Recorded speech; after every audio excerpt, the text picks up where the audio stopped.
Oh, now it works. Perfect.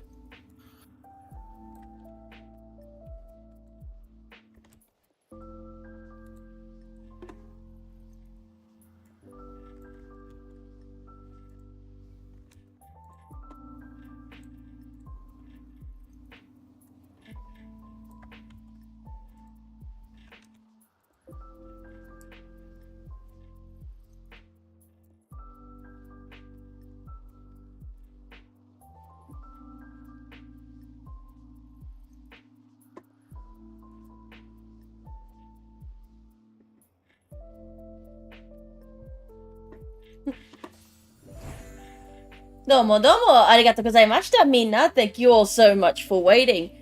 Today I am joined by the lovely Vera Magus for an episode of Welcome to the Hayami Estate. How are you doing today, dear? I'm doing great. How about you? Oh, it's just been one hell of a morning for me, but I'm getting there. I'm getting there. I am so sorry. I almost forgot about our interview today. Yeah, that's fine. I almost did too. Honestly, the past week has been one hell of a ride as well. Oh, But I know that feeling. Oh my god. So, what kind of VTuber are you? well, I'm a magician VTuber. I mostly like to do fun challenges, anything gaming related, but like we're trying to see if we can find a certain ceiling for a game, like say the highest numbers possible or stuff like that. You know, Uh, the usual. huh. Like trying to break the limits of games, basically. Oh, you're a game breaker. Nice. Yep. Oh, yeah, my son Ichiro. He would certainly love to chat with you. He's a master magician of my world. So think of it sort of like of like Sorcerer Supreme in Marvel. He know I see. he That'll be interesting. Oh, hello, Shadow. Welcome. Yes, so he knows all forms of magic, and helps to protect the multiverse from threats. But he's also ward of my particular world because I am because I'm technically goddess of my entire multiverse. Oh, I see. Though I like to try and tout myself as a normal human, because I'm just a mum. I'm nothing more than that. I see. My alert is a little bit different. So basically, like the magician reincarnates like every generation for like 400 plus years. Oh, so sort of like Doctor Which are a Who. bit of a curse. Yeah, kind of. Yeah. Um. With being master magician, you age slower than most humans, but you can still die. Well, basically, it's more of a curse. Every time the magician dies, comes back in a different generation. Yeah, so it's a different form each time. Yep. Unlike with 69 forms so far. nice. That also means died 69 times. Ouch. Well, 68 technically. So Well, yeah, I mean with Ichiro and I, well, I can't die anymore since I'm technically a god. But before that, basically, we would always be reborn as the same person. We used to both Ichiro and I. Well, he used to actually be my male alter before the universal reset. Oh, I see. But once that happened, he then became my son because I was giving birth to triplets, and one of them was born without a soul. So if he didn't step in and become my son, that child would have actually been born stillborn. So basically he saved the life of another by literally becoming my son. Yeah, actually, funny enough, that story resembles the story of the Raiden Shogun and like Scaramouche. I don't know if you've heard of the game Genshin Impact. It's one of the games I play. Oh, I've seen it all over the place. True. It is one of the best games in terms of like sales. I don't play it because it's a gacha game, and gacha games are just a big money sink. True. Oh my god. I mean, technically, if you like know your stuff, it's not as much. But for content creators, it is. Like, honestly, I would say if I like calculated everything, it would be around like 8 to 10K, probably US. Oh boy. I mean, I remember once I was high off. Probably more. I remember once Actually, I was high off my brain, and I spent $600 on fucking gacha games in one go. So that's when I learned, yeah, maybe I should stop playing these sorts of games. Even though I was high off my face after nearly ODing the night before. the thing is, if you know the game and you make like informed decisions, that's fine. But if you just spend without knowing what's going on, that's actually really bad. And in your case, I would have recommended you just charge back the amount. If you're just quitting the game, just charge it back. Because they would ban the account, of course, and you can't play the game again, but you still get your money back. Pardon me, I was just having a drink. Oh my god. I probably need one myself. I'm just over it. I tried so hard. I mean, I still have one gacha game on my phone, but that's only because it's full of idol boys. Oh. Hey, I mean, have cute guys dancing around in fancy costumes. Yeah, you've got me hooked. True. I mean, personally, even when I'm playing these games, I'm playing them as a form of entertainment, so others don't have to. Also, to test the games out and provide information on, say, if people should go for this character unit or just skip, things like that. I make guides as well. So for me, it's more for the community rather than for myself, which is why I'm more fine spending than others. Yeah. And I do encourage people not to spend. I literally made videos on avoid spending on. Do not spend money on this bullshit. Yeah, even when I'm doing pull videos, and honestly, the other thing is I'm extremely lucky. If you check my pull videos, it's insane luck. Say 4 of the item that you get in so one time I got 4 of the item that you get the heart pity, right? The 80 pulls for each. I got 4 of them in 20 pulls. Wow. I forgot to do this before the stream, but I'm gonna do it now. I'm gonna share my chat with you on Discord, so you get a live feed of my chat, so you can respond to them as well. Oh. It's very handy. Okay. I'm just an airheaded mom. That's fine. Oh, you shared it on my Discord. Okay. Yep. Let's see. So, what made you decide to become a VTuber? So I wanted to live stream, but personally, I can't do that because of, say, risk to my job, my livelihood, and also public image. So I was like, you know what, VTubing seems to be the way to do it without like separating my personal life from my streamer life, which seemed to be the best option. Nice.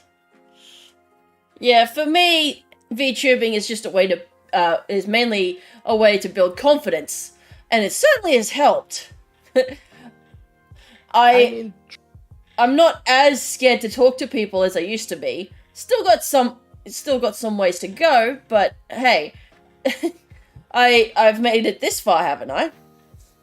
Yeah, like personally, I never had an issue like talking to people, especially like in work settings and stuff like that.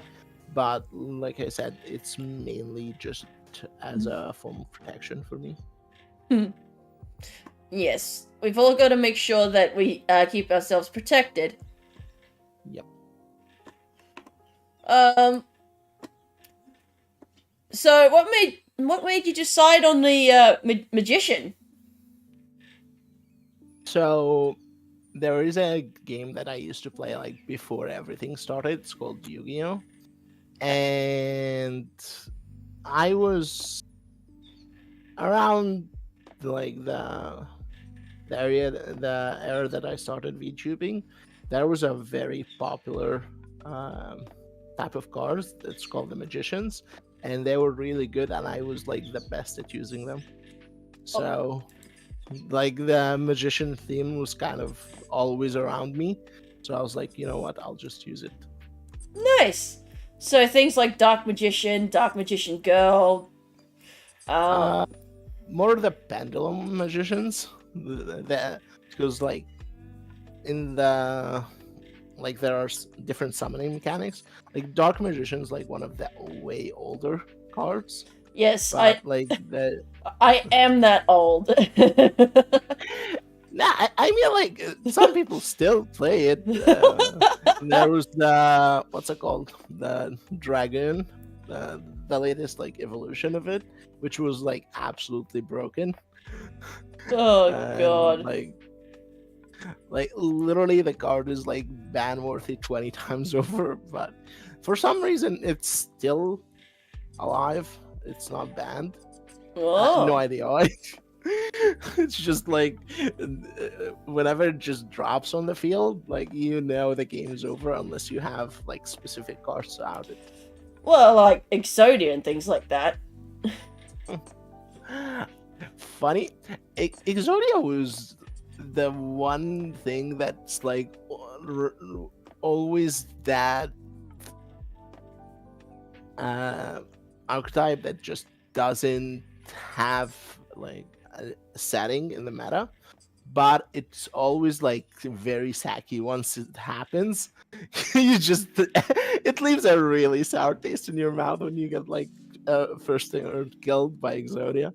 Yeah, But it's funny. You're just Like you don't expect it. you're just like, okay, fuck this shit, and fuck you, bitch. Fuck off. Yeah. Fucking hate you. And the thing is, like about Exodia, there's a card like called Orlan Knockbird, right? Because most of the Exodia decks are just like draw your entire deck till you get Exodia. If you have that card in your hand and you just drop it on them, they can't draw for the rest of the turn. And comes your turn, you end their whole career because their deck is nothing but draw cards, so they don't have anything to make like a defensive board. like I think the troll was I remember when when Yu-Gi-Oh was just like a minute of planning per turn. Now it's a full 10 minutes of dialogue.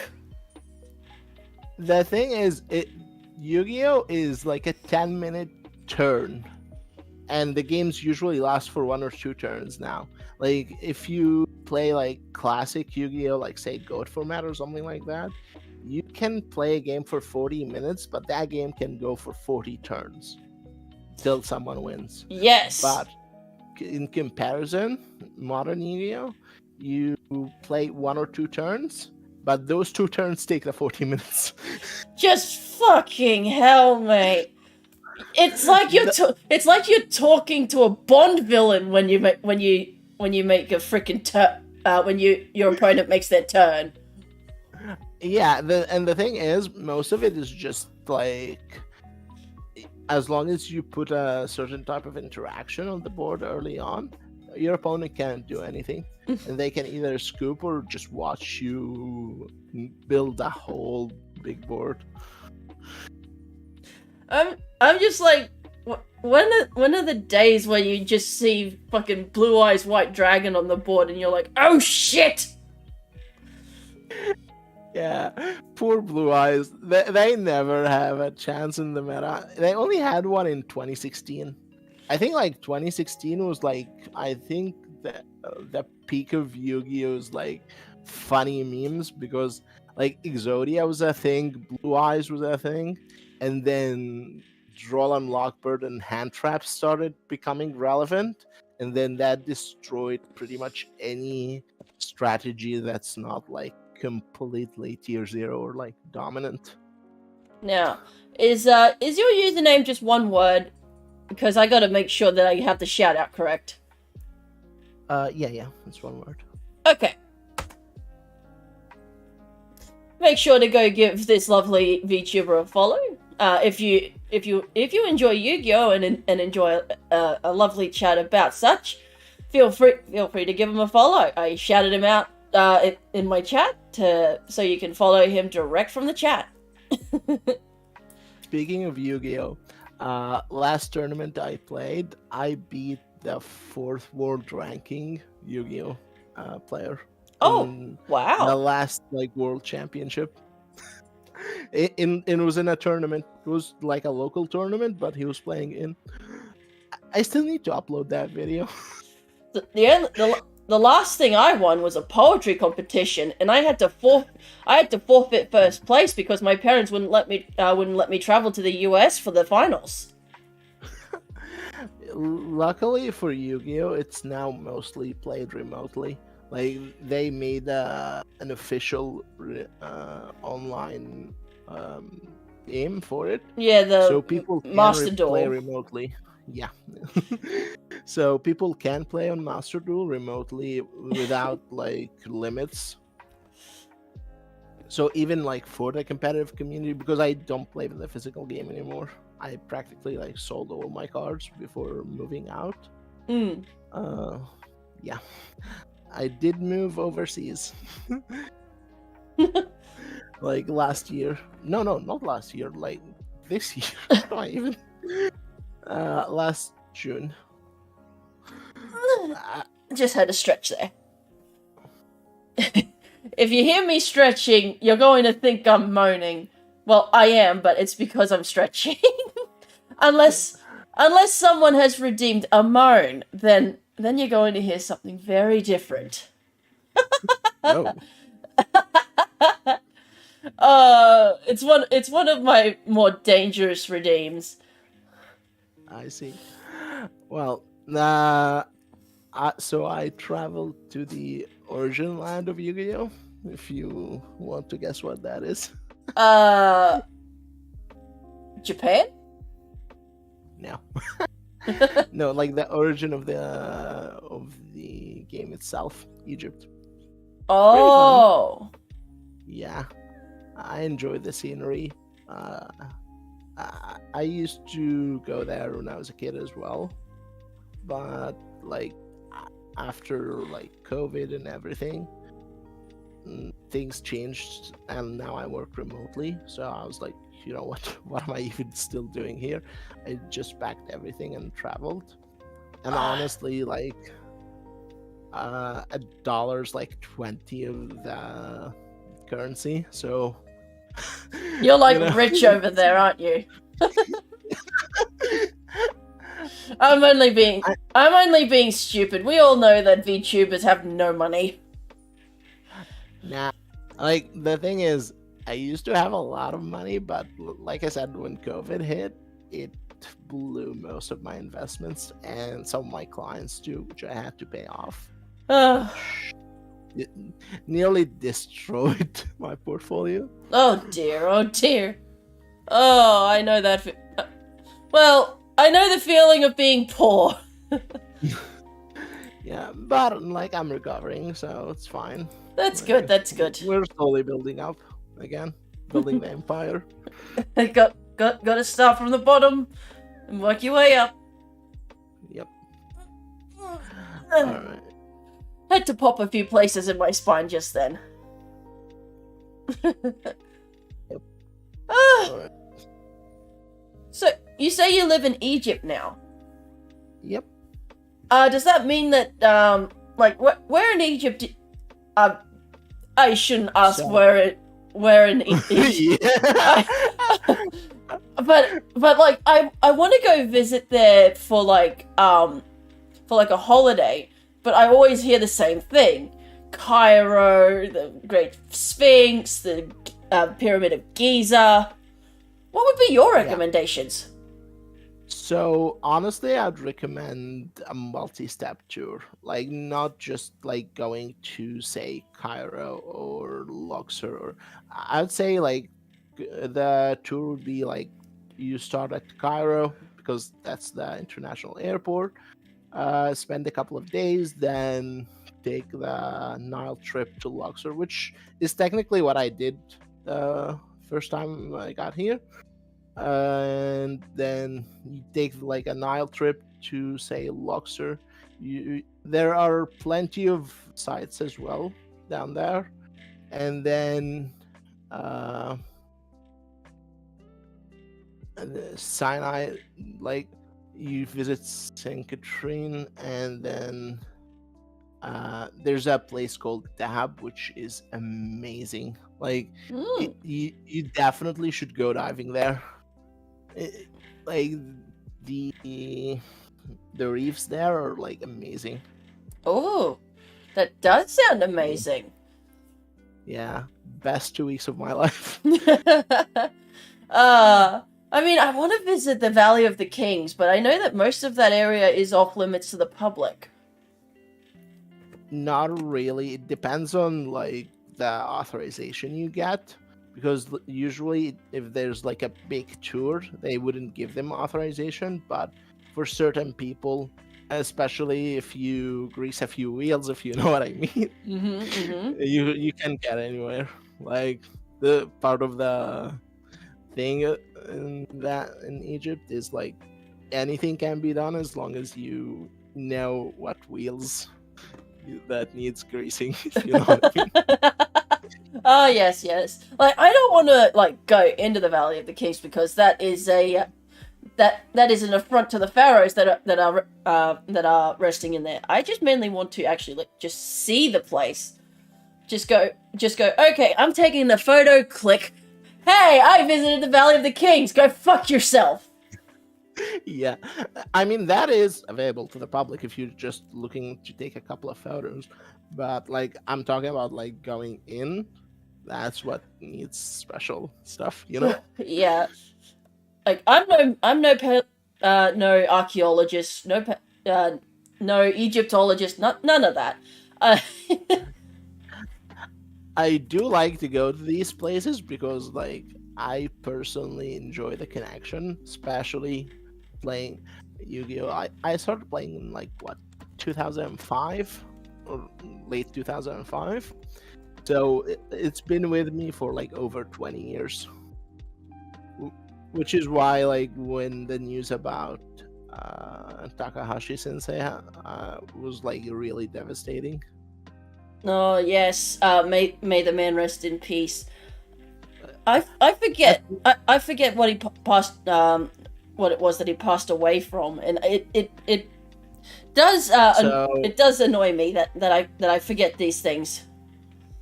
So he drowned, but later on, news came out that he actually died saving three young people who were drowning. He went in there, he got them out, and he died getting the last one out. Oh, so So he died a hero. he passed away a hero. Well, at least he did something noble. So Yeah, I mean, the thing is, it's not just that. Like, he not only he saved three young lives, he changed the lives of thousands, if not millions, of people. yes, Uh, thanks to a simple children's card game. Yeah, the fact that he always was advocating for you need another way to resolve conflicts rather than physical violence, which, by the way, in schools it was happening a lot. Like, I remember, like, back in like Oh, I middle know, school, I we know. used to do that instead of like having like a physical fight. I mean, I would go there if I had to, but like, you know, it's better to find an alternative for it. Oh, So he yeah. saved a lot of lives. Yes, he saved millions of lives just by creating an alternate way of solving conflict. As one of my favorite philosophers used to say, it is best to solve a conflict with a simple game of chess than it is to solve a conflict with the use of one's hands. Yep, I know that one. I just forget which philosopher it was that said that. I have Swiss cheese memory. Oh my goodness, though. It's but like, yeah, a lot of stuff in Yu-Gi-Oh has just changed. I all the world's conflict should be handled with Yu-Gi-Oh. Honestly, if it has, the world would be 100% a better place. Honestly, I would have to Okay. I would have to agree. You know what should happen? All the world's conflicts should just be Because solved. the thing So is, it should all be solved over a simple game. for a game like Yu-Gi-Oh specifically, it requires a certain level of intellect to actually play it. Oh yes, I know that for sure. It has a high, like, especially modern Yu-Gi-Oh, it has like a high barrier of entry because of that. Because you need to read a lot. You need to understand the difference between one word or another. You need to understand like different mechanics, different methods, and you need to basically like visualize an entire combo line in your head before you even make the first move. Because if you make the first move wrong, it's basically like a domino effect and you lose everything. Yep, butterfly effect. You just fucked yourself over. Yeah, so to comprehend all of that, it requires a certain level of intellect. So if that happens, we wouldn't get certain dumb people in certain places. You know, You know what I mean? You know what? They should have Yu-Gi-Oh be how we select our fucking politicians instead of us voting. Honestly, I would agree. Like, Because I don't want to fucking vote. I may have the right to, but that doesn't mean I want to. yeah, honestly, I don't want to get into it specifically, but like, there are plenty of like good and a lot of bad ones. Like, Oh, it's just you. Within a sea of rot, you can hardly ever spot the good things nowadays. I mean, there are a few good ones. I mean, Obama certainly was good for America, and then the Rotten Orange stepped in.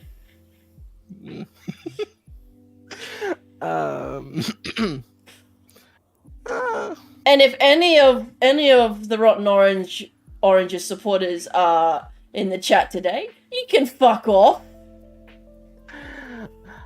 I mean, Obama was okay, right? Like, in a way. But the problem that came after that with a certain sleepy man, that's when things are going downhill. And why things are going downhill right now. Like, Yeah, as a friend of mine once told me, actually, the government system should be health system like Australia, political system like Canada, and education system like Sweden. I mean, I agree on the Sweden education system. And honestly, like, the thing is, we've seen plenty of trying to phrase it. This is why I don't like getting into politics like a lot, but like sometimes on Twitter I do tend to, you know, have a certain like outburst every once in a while if I find something that's like actually annoying. Normally I do it from my personal account, but if I'm on the brand account, like sometimes I'm too like I don't care and I just post.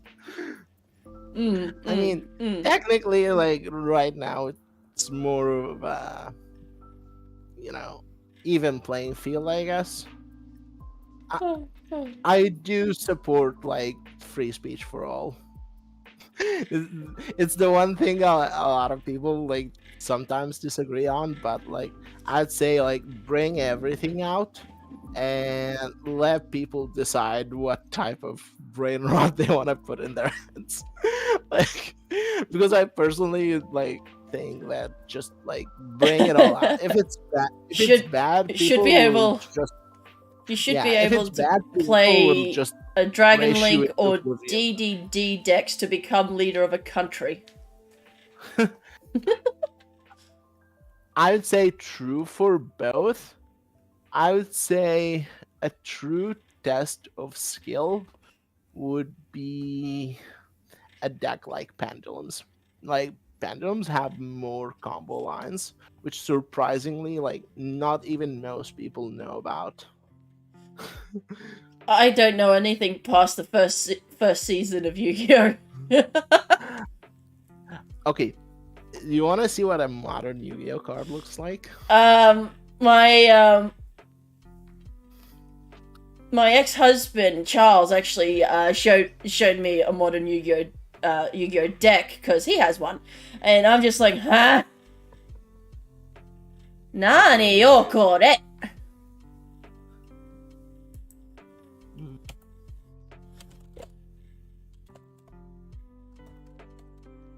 Okay, here we go.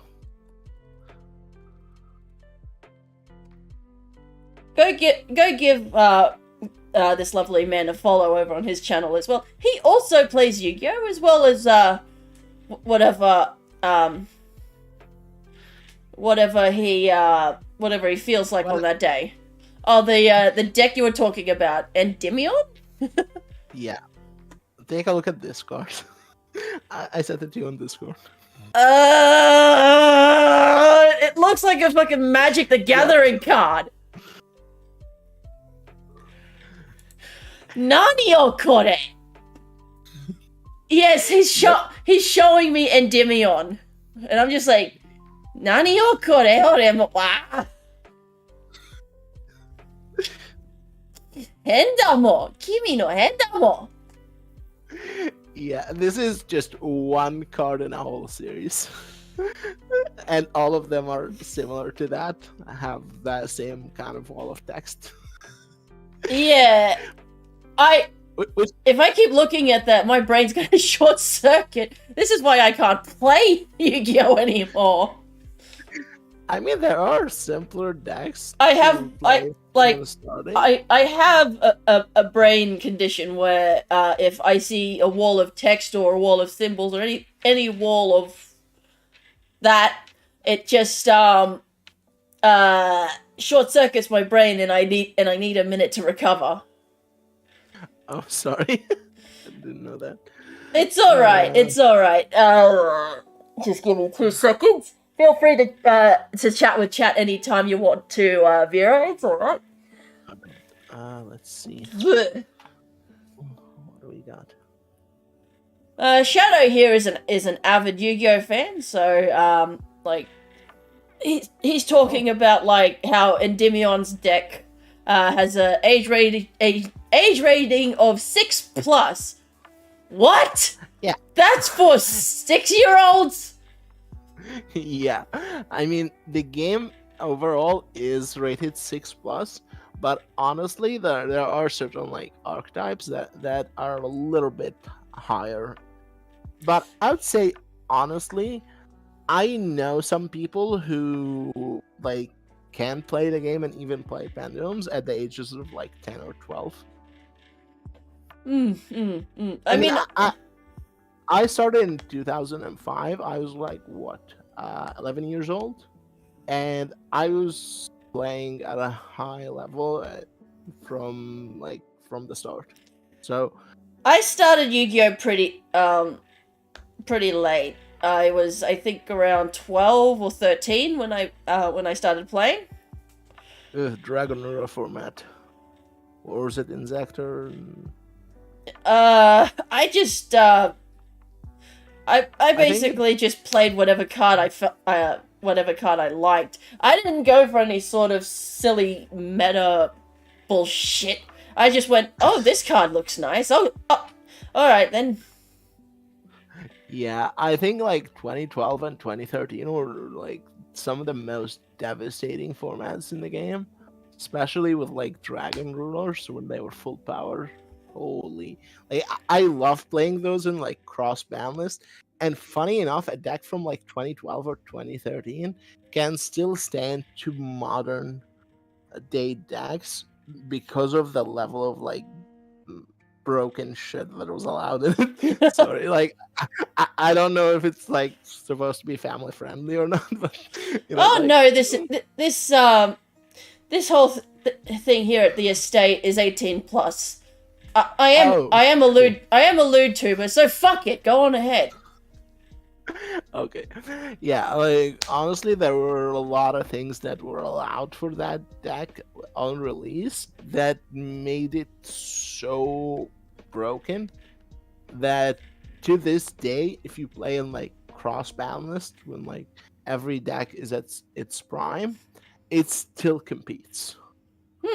Which is insane. Like the fact it's been like what, almost 10 years for it and it still competes is like beyond comprehension. Yeah, Because a deck can draw like 7 cards at the end of their turn after putting interruptions. Is like and all due to one card. When that card got banned, the whole deck went away. And I think the biggest problem with Yu-Gi-Oh is whenever a new deck or a new archetype comes in, there's usually this one old card that becomes completely broken with a new mechanic.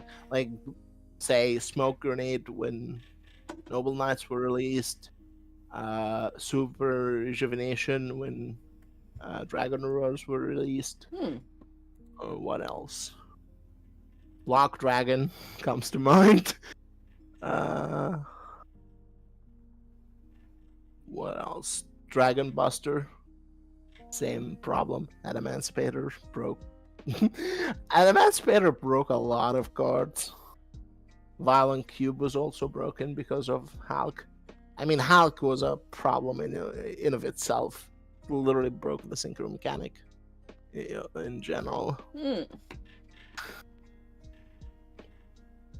Thankfully, it was just banned in Master Duel, so we don't need to deal with Hulk shenanigans anymore. Okay. Like, that card was an actual problem. Like, they had to ban, I think, what, 25 to 30 cards just because they were too arrogant to admit it was a problem and just outright ban it.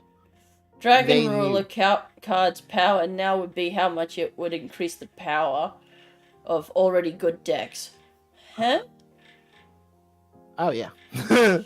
Like if you bring back dragon rulers, so many decks will take advantage of them. Oh. I think most water decks would love to have what's it called? Tidal. Blaster is gonna be insane as well. Like Blaster is just I don't think Blaster will ever come back. Tempest is still used in Dragon Link to this day, and in Dragonity and other decks too. Hmm. Pretty much, if you can fit any of them in your deck, you should play it. But again, Tempest is the only one off the ban list right now, and it's like the weakest of them all, which is why they brought it back and never touched the rest. Hmm. I am certainly learning a lot about Yu-Gi-Oh! Oh, Shadow just mentioned a word that I did not want to. No, Tearlament. I actually don't play TCG format anymore because of Tearlament. Like one of the reasons why, even online, I just like stay far from TCG format just because of it. Hmm. I have no idea. Feel free to explain. Basically- I love hearing about people's passions. Basically, it allows for an unbreakable board turn one, and your opponent can't even summon on their turn because of window. Like, so the deck basically what it does is it allows you to cheat out boss monsters from different decks. So, like, you can imagine, like, each deck has its own boss monster that you can normally summon by, like, a certain combo line, right? Oh. Tearlament just allows you to cheat beyond that and put out the boss monsters of, like, different decks. So, which is, like, essentially, it's an easy cheese cart. yeah, it's not a card, it's like a series of cards. Oh, it's an easy cheese combo. Yeah. And basically, like, once you have the full board out, good luck to your opponent even making a single move. Oh wow, it's just like, alright, I've done this. Good fucking luck, mate. That sounds positively evil. Yeah. Play the new Rika cards with Gozen match. Rikas can now tribute your opponent's monster for the cost to activate the effects. Huh. I mean, even then, like, the problem is, like, even if you tribute, like, part of their board, they can just rebuild it the next turn very easily because of their way they work. And the other thing is, even if you do, so the other problem with them, all of their cards, when you send them, like, when you destroy them or, like, send them away from the field, they can either come back or do other effects. So that's, like, the recursion is the main problem. I'd say, like, put the biggest insane board turn one. If your board has no recursion, I can take it down. But the problem is when stuff keeps recurring, the resource loop just destroys most other decks unless you're playing the mirror. And, like, the mirror is not fun. Honestly. It's alright, Cookie. Feel free to lurk. I have quite a few regulars here, and it's always so nice. Nice. A deck that can do a 1-card Cactus Bouncer lock. Huh? What's that? Wait, isn't that the one that... I remember it was... I think it's really old.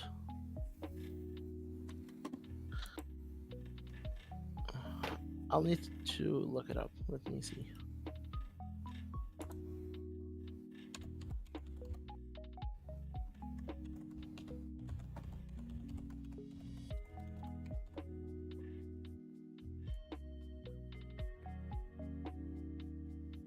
Okay, game's updating for some reason. That's okay. Take your time. Let's see.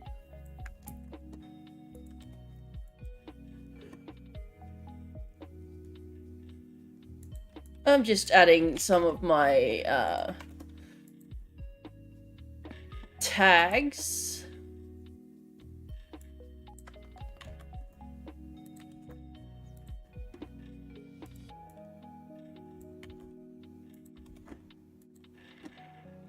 Oh yeah. That annoying. Ugh. There we go. So it's basically a vanity's emptiness on legs. Oh? So what exact... Loki can combo in what? Yeah. So Vanity's Emptiness is a card that was the nightmare for a long time till it got banned. It basically says neither player can special summon. So Oh. any effect that prevents players from special summoning, people just call Vanity's Emptiness because of how impactful it was, because it's like the first one of its kind. I see. I think same reason people call like any draw 2 it's Pot of Greed. They call any card that summons from the graveyard, oh, it's a Monster Reborn. Like, we use it to simplify certain terms. So instead of like asking each other for card effects because of the long lines of text, we try to simplify them based on old cards. I see.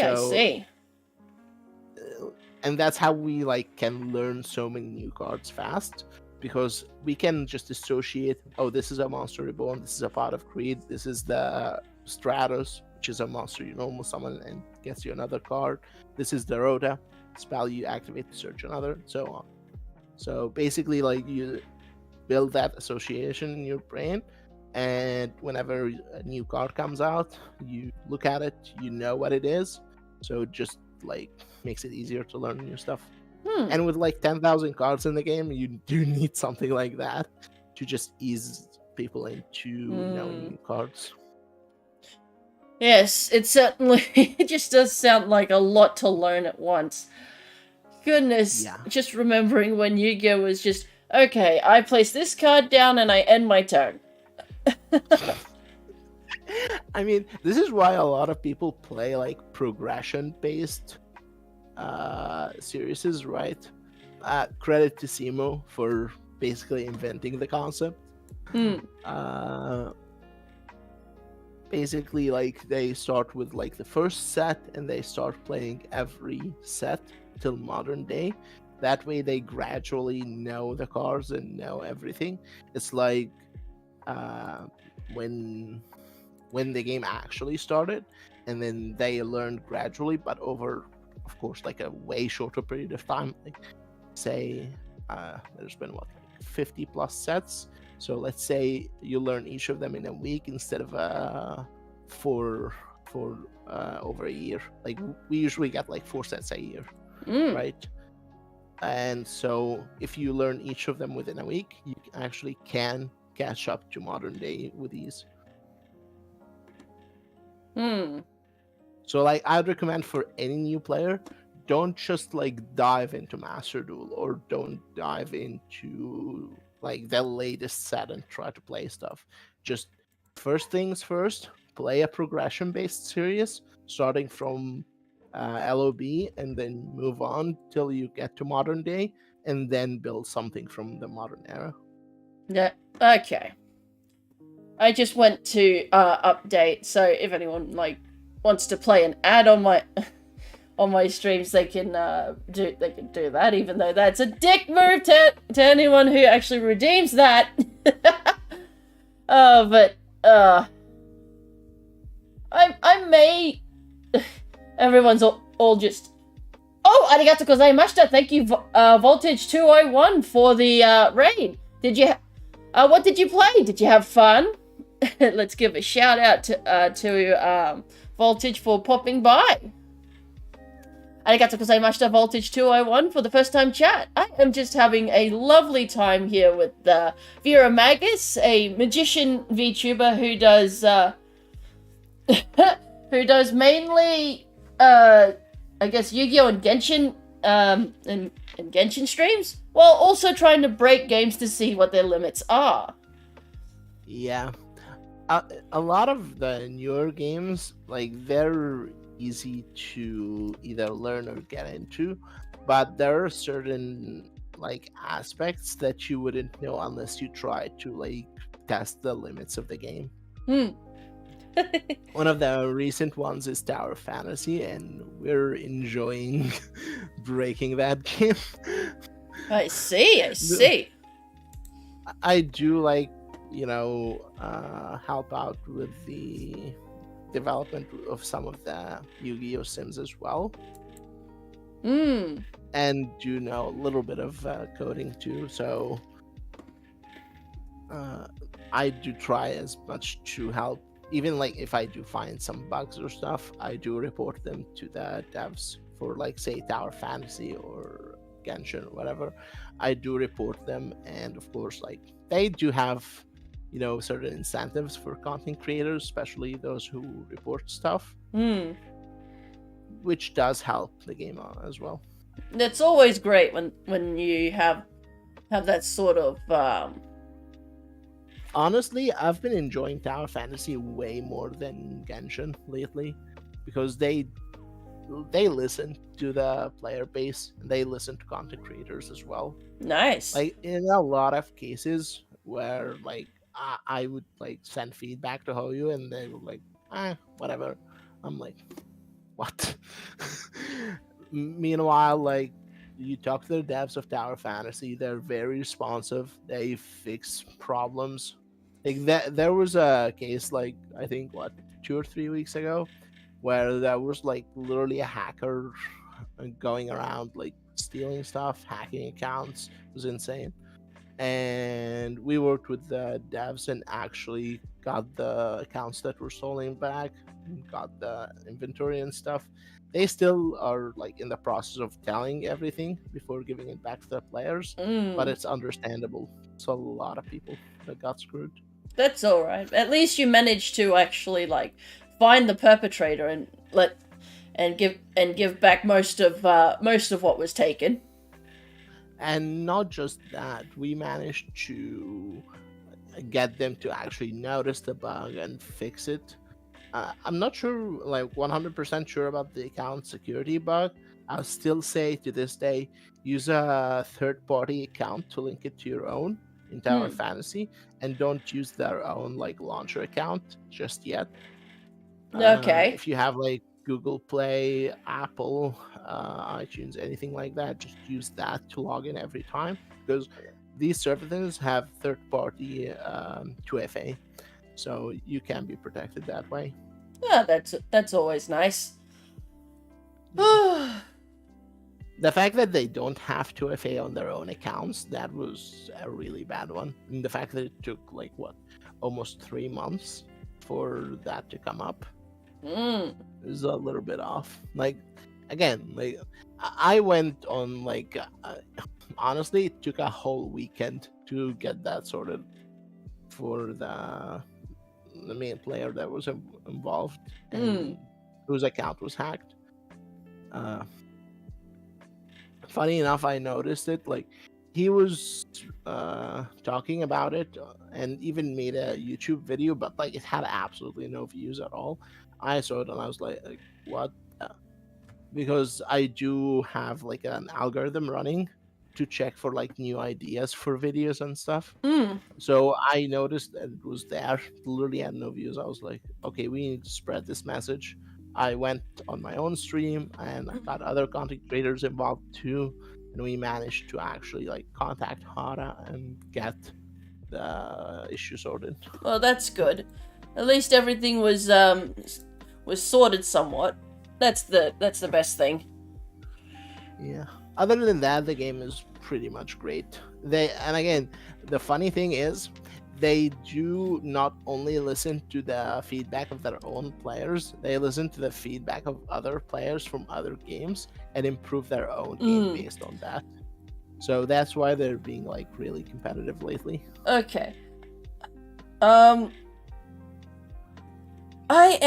have to be right back. I have to use the ladies' room, so I'm really sorry, dears. That's fine. Probably need to get something to drink too. Okay. Mata ne.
Alright, I'm back.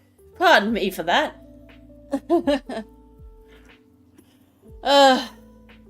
We'll just wait for our dear guest to come back.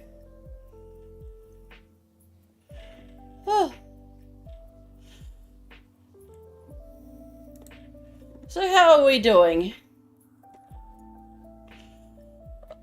Oi. I ate something I Hey, are you there? Yep, I'm here.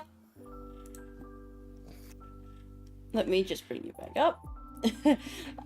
Yeah, I ate something I shouldn't have this morning, so that's why I suddenly just had to go. I gotta go!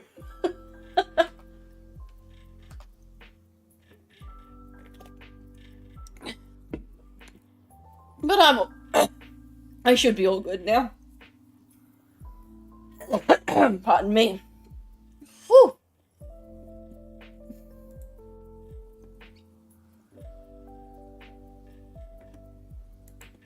Oh! I'm stupid. I forgot to put my mic off mute.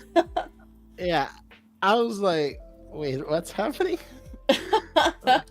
I'm just dumb, airheaded. I'm dumb. Now, yeah, pardon me for like that sudden break, but I like ate something I shouldn't have, so I had to like get up and this is what happens when you eat food that you've left out overnight, dears. Do not do it. Yeah, I know the feeling. But it's like last weekend was, yeah. I'm just like, but it's such a waste. I don't want to throw it out. Yeah, honestly, I learned my lesson, and I just like doesn't matter if it's been out. Like no, and like, like even like when I order something and just take a look at it, and like try to make sure it's good. Yeah. because like yeah, sometimes even something new could be still bad. You know what I mean? Oh, Because depends on where you got it from. oh, I know. It's like when I go to like fast food restaurants. Oh my god. Oh my god. Yeah. Like you have Same for spicy food. Like I cannot deal with it. to like make sure that everything you eat is good at a fast food restaurant, because every single time I go to places like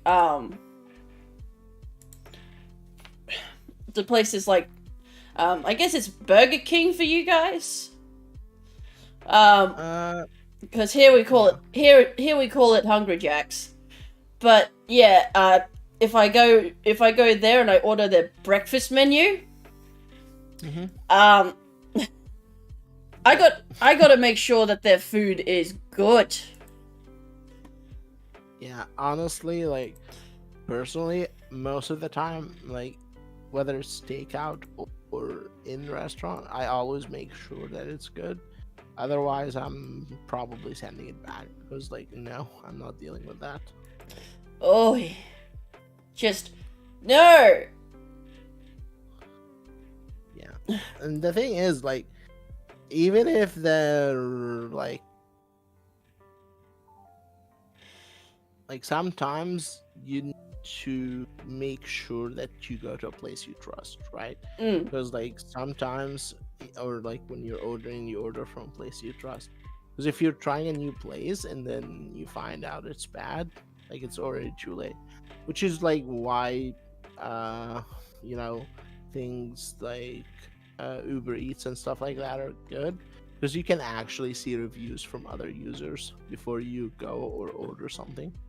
Oh, Like yep. you can actually see the reviews. If something's got a bad reviews, like why would you order from it? Yep.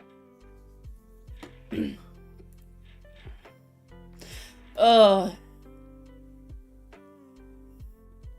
What else? Oh, Oh, funny enough, this is a new haircut, by the way. Oh, yeah.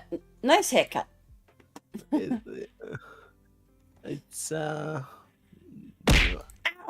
older one was like, you know, less how to put it. Himura, why? Just why? Get it? Giving me a Like smack like that. I'm less not a detailed. Pokemon! Fucking hell, goddammit. People throwing Pokeballs at me thinking that they can catch me. I'm not a Pokemon!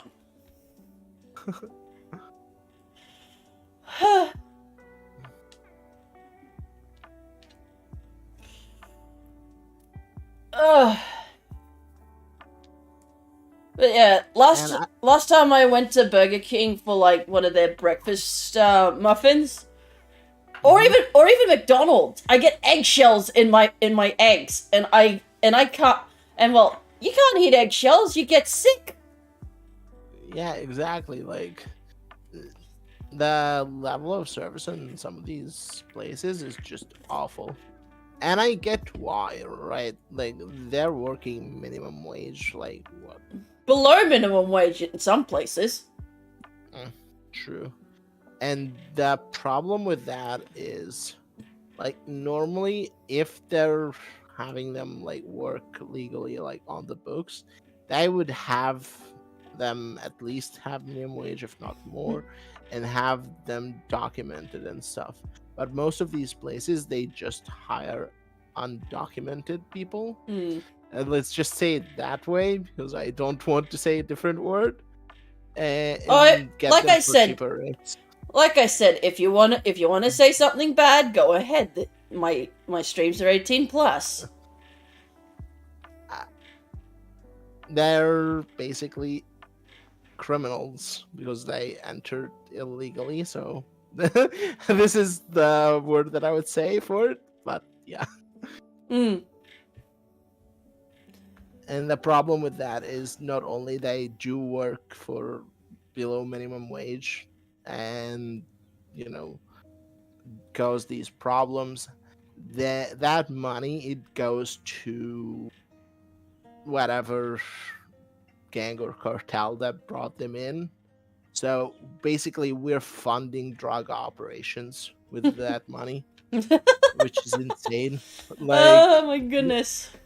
this is why, like, something needs to happen So, arigato about it. gozaimashita. Himura Senri and Zephyr, thank you very much for the first time chat.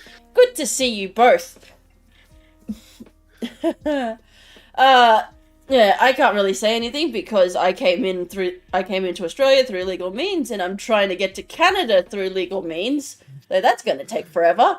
If you guys wanna like help me out into getting into Canada so that I can be with one of my partners, and then one day both my partners, then please share me around like yesterday's whore.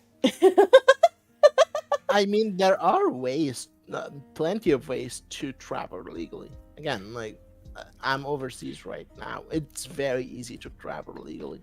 Again, like, I understand the power of certain passports over others, and I know like the difference, but still, plenty of ways to travel legally. The problem with illegal traveling is, again, it funds certain things that should not be funded. And not only that, it causes problems to everyone. Even the person that's traveling, like, there's like a safety concern too, right? Especially for women and children who would go through these means and then end up under certain influence, or again, I'm trying to, again, because it's not like, I understand it's the stream is 18 plus, but I try to maintain my own. You try to maintain an image. Yeah. That's alright. Oh my Like, goodness. we have seen a lot of this, and like, back home I used to volunteer for a charity that dealt with that sort of thing, and I understand that, like, it's bad. The stories we used to hear, absolutely disgusting stuff. Basically, like, people are being used as basically drug mules, and at the end of the line, again, even remembering these stories, it just makes my skin shiver, honestly. I mean, I spoke with my partners this morning about some really obscure drugs that you can get from like the cartel and that, and they were scared about how I knew about this. I'm like, what? No, I watched a video by Matthew Santoro. That name. What? I love Matthew Santoro. I just don't like more of his modern content. I guess, again, the problem is, why would you choose illegal means over legal means unless there is a reason? But again, if there is a reason, then that reason was put there to protect, you know what I mean? Like, say, people with priors, people who are on certain watch lists, like, yeah. We can't. The only thing that I really think is that the law does not equal morals. Because when people follow the law, that just means that those are the rules of what everyone follows. Morals is a different story because everyone has their own different sense of morality. Different countries have their own different sets of morality. The thing is, if you're going to a country, you need to respect the law of the land. Mm-hmm. Like, I personally would say that. So, like, for some reason, I traveled to Egypt, right? I read their law, and I do respect it. There are certain things that, for that for example, like, you can't drink in public. except in like certain places. There are certain regulations they have, which for someone like me, I wouldn't even comprehend it. And if someone said it to me back home, I would have been like, "Are you crazy?" But I do understand that's the law of the land, and I respect it, and I I have think to follow it as long as I'm here. I think that Like, drinking in public should actually not be a thing, because that would stop a lot of bar-related deaths. no, like they do have bars. I mean, like in public, like in front of, say, in like a normal party, or like in front of, like say if your family, or like if you're like out with your family, you can't just like pop a drink. Oh yeah, that too. It's just like drink in certain places where it's okay, but when you're around people that when you're around other people that may have had bad experiences with alcohol, or are trying to heal from it in some way, I think it's just best that you keep away from that sort of thing. Because I mean, because true. when I drink, it's because I'm severely depressed. I mean, personally, like I don't get like drunk often, or even at all, almost, unless it's like really heavy stuff, and I don't go that way. Like I know where to stop before, you know, before I get drunk. So Know like, your limits, stay within it. exactly. And this is not just for drinking, this is for everything. I know my limits, I know how to stay within them, and I understand how, even though freedom is great, there are certain limitations that, for respect and for making sure that a society functions, that they need to exist. Well, I mean, if we're going to talk about strange laws from around the world, I think there's actually a strange law in California or Michigan where you're not allowed to have a cone of ice cream in your back pocket if you're wearing jeans. I'm like, that's oddly specific. Or in another part of the US, you're not allowed to ride a giraffe on Thursdays. I'm like, what? That's actually funny. Well, I that's a little bit more understandable, Shadow. Not hunting whales in Oklahoma, but things like that, or like you can't own a owning a pet crocodile may make some sense. The thing is, the reason why, and I always say this, the reason why a rule is there is because something happened that caused it to be a rule. and then here in Australia, we have, you cannot have more than 5 kilograms of potatoes on your person at any one time. I think your connection's cutting out a little bit, your microphone. Oh, 1 second. Okay, so like here in Australia, we have a law that states that if you carry more than 5 kilograms of potatoes on your person at any one time, it's a $500 fine per kilogram of potatoes you have over. That would probably be because of, say, a certain time that was like a supply shortage.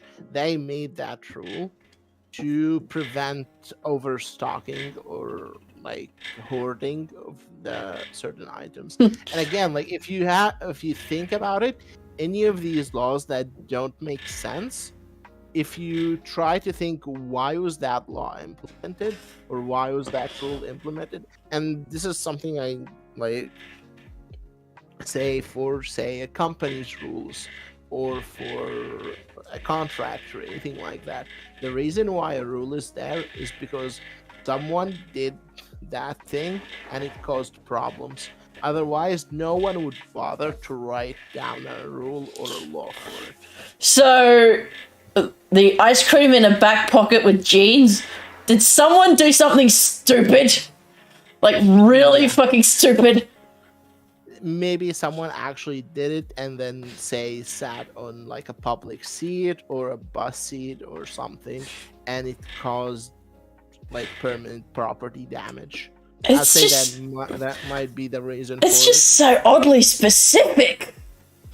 Yeah, exactly. They wouldn't make a specific rule or law for something unless it's to prevent something they had to deal with. And then, again, and then in for Nebraska, copyright- it's illegal to be hairy in church.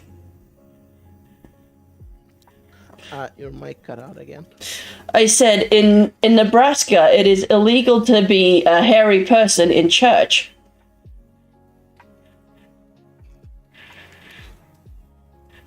I don't know if that's the connection or from your end. It cut out again. In Nebraska, it is. Hold on a second. There we go. That might help. Okay. In Nebraska, it's illegal to actually to be hairy in church. You mean like having a beard or?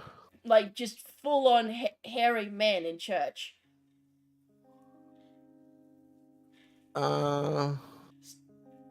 So like I mean, hair all over the body, full on grrr bear sort of kind of hairy.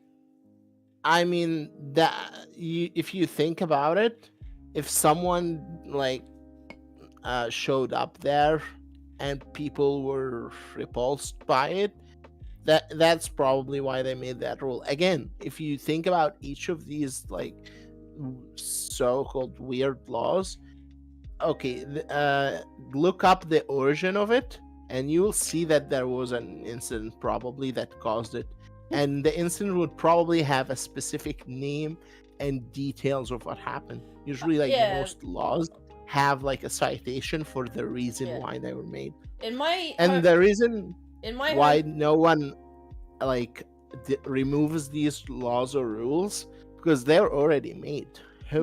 There is no reason to say undo them once they're already set, unless there is, again, people do not take action unless there is a reason for it or there's a requirement. People are lazy by nature. Yes. Like in Thailand, people will think it's strange, but it is illegal to step on money in Thailand. That carries its own $1,000 fine.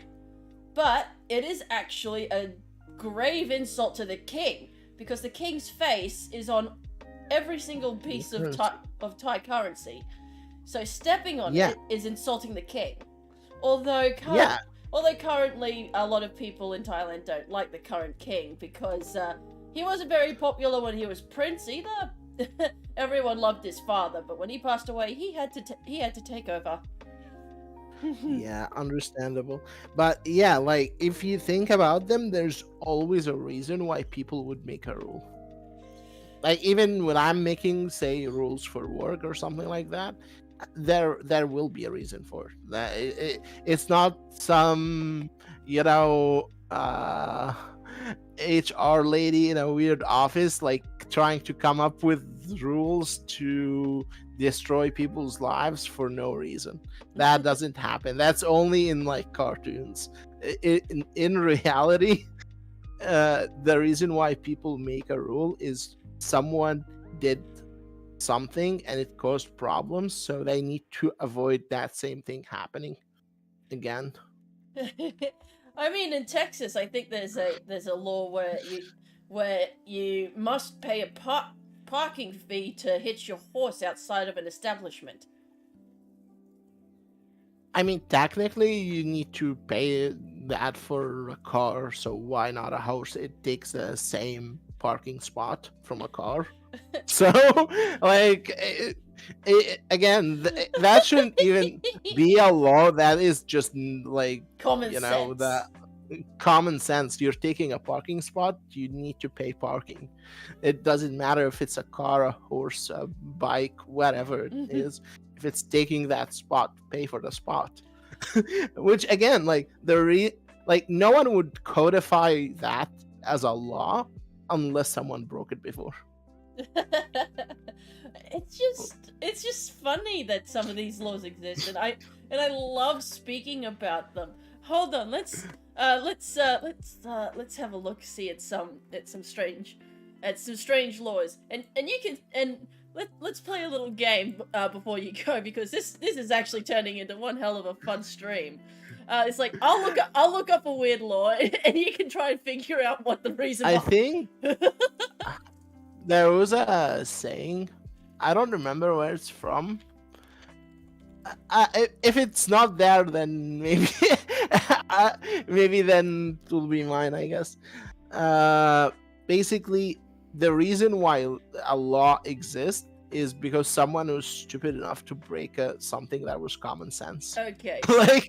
like if people have common sense, like if everyone had common sense, there wouldn't be a need for a law. So in the UK, it is illegal to hold salmon under suspicious circumstances. I think it was due to illegal fishing, because there is a law in the UK to not fish in certain times of the year, which is like the mating seasons for fish, because if that happens, they'll run out of fish population. So people who were breaking that first law, they were, trying to hide the fish they brought out. So that's why they had the second law. So this one is funny. It's illegal to let your chickens cross the road in Quitman, Georgia. Why did the chicken cross the road? Do I need to even explain that? It says, simply put, the law wants owners to have their chickens under control at all times. In Georgia, they like to ensure the safety and sacredness of their chicken, because in Gainesville, Georgia, you eat fried chicken with your bare hands.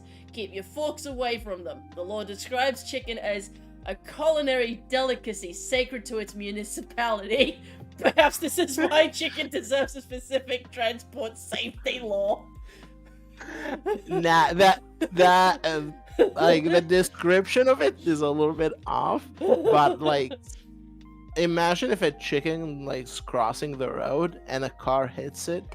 Like there's a chance that it can risk the safety of the driver of the car, as well as especially because with modern cars they have the sensors and the bumper in the front, and that could like trigger an airbag that could kill someone. Like if someone's driving, they hit a chicken, the airbags get deployed, the car could just literally flip over, and like it's bad. Like again, you have to think of it on like a wider spectrum. So in Australia, this one is well known. It is illegal to change a light bulb in Victoria unless you are a licensed electrician. Yeah, I mean, taking your light into your own hands can be a fine of $10. Probably there were some incidences of like people getting electrocuted. I don't know. What's the current in Australia? Is it 110 or 220? I don't know. What? I don't know. I don't pay attention to this shit.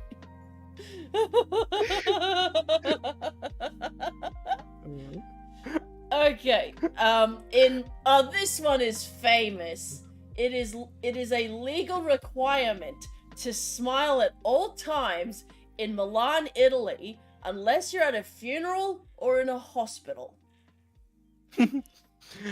Honestly, I wish that's a law in the whole world. You must smile at all times, or you face a fine.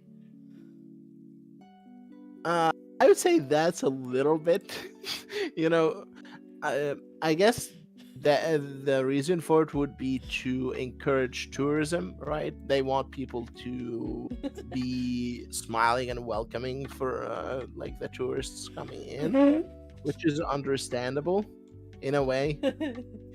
Okay. Because like Milan is like a very nice destination.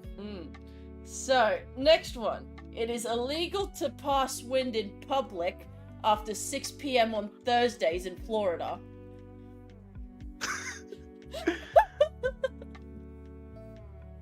Probably.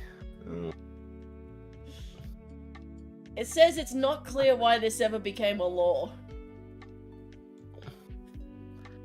I would need to look up town square meetings for in like that place in Florida.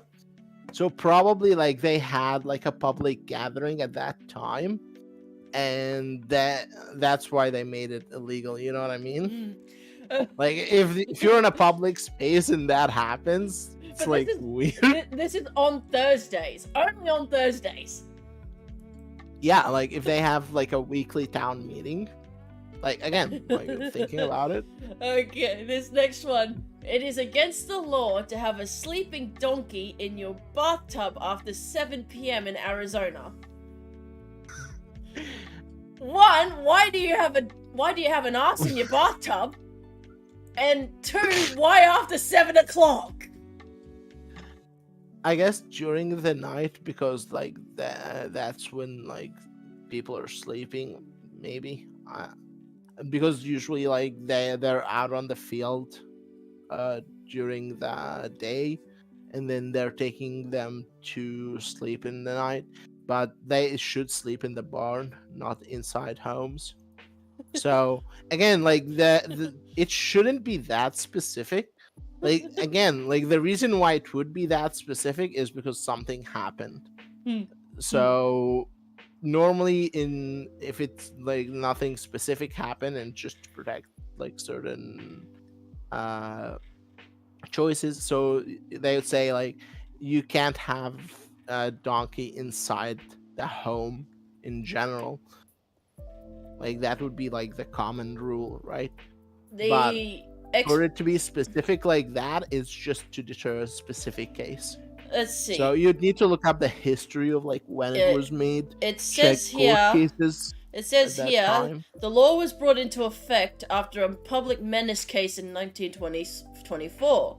A merchant used to allow his donkey to sleep in a bathtub, and when the town flooded, the donkey was washed a mile down the valley. Donkey survived, but locals spent a lot of time and manpower just to save the animal. The law was passed shortly after. Yeah, exactly. Like if you do look up the origin, you would see that there is an actual story behind it.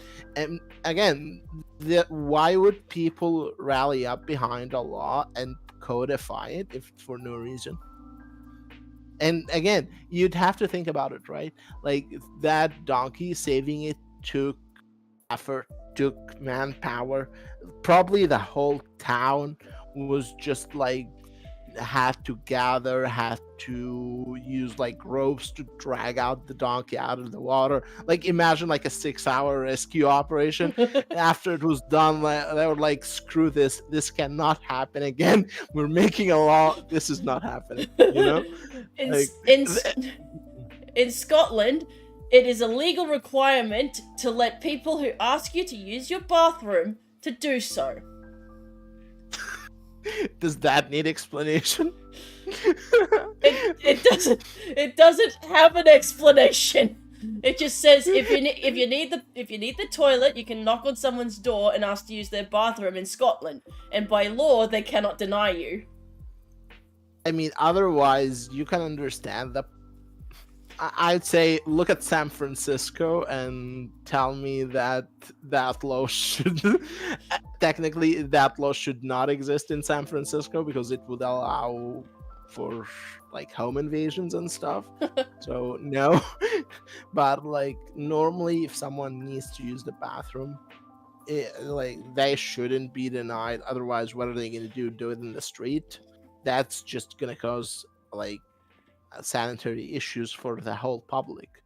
So that is a public safety concern. I would say if there is trust in the public, Oh, then a law oh, like that is not a problem.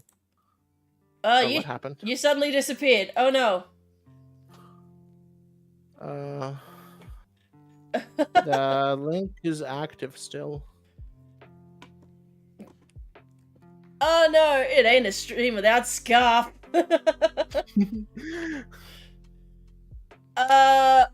It looks like it's on your end because everything's working fine on mine.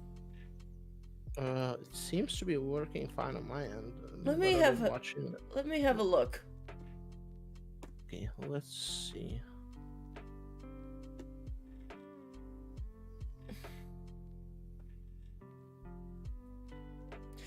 Oh goodness, this was turning in.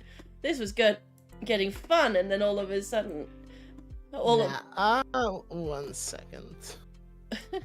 you may have to redo the link and send me a new one. Yeah, probably. Remote share.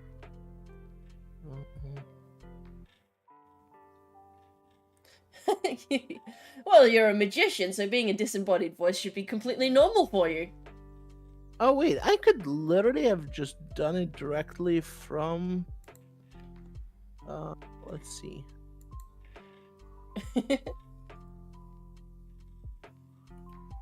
Oh yeah. I could literally have done it from VMagic Mirror and not have my own OBS open. Yep. That was because the program you sent me, it actually has an option to share screen instead of. Yep. But this one's going to have a green screen, so you make sure to have that chroma key filter. I'll have to redo that. So Yeah. there'll be a green screen for a little bit. You can enable the chroma key before you add the new link, right? Oh yeah, I can. Hold on a moment. So just send me the new Video Ninja link when you're ready. So Okay. Here we go. green screen similarity. There we go.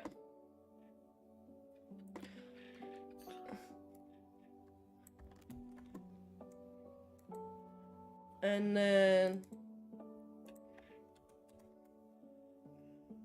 are we good?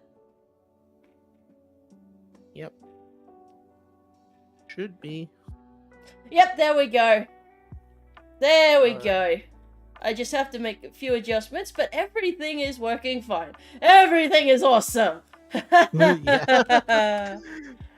Oh, gotta love when things decide to go upended for you. But there we go. Yeah. Yep. And we're back. At least I know how to do it in the future because, like, I don't use that sharing software. Normally, I use the what's it called, a PNG one. But because I just had the hair done for the model today, I didn't update the PNG. So I was like, you know what? Let's just use the model. What's actually fun for me for like making my own model is I can make all sorts of different outfits and looks and stuff. I have like 15 outfits that I can like interchange at any point. I can even make like meme ones. I made a meme one the other day and posted it because like I was making a real one and then I saw a meme video and I was like, oh, I need to make that meme as well into an outfit, which was funny. So it's like, I guess like we talked about it before stream, right? Like what happened. But like overall, learning how to make my own model myself, I think it was better for me and will be better in the future because like I can adjust stuff, I can make whatever I want. And I do make models for other content creators for free if like, you know, that they need it and like I feel like doing it, then yeah, sure.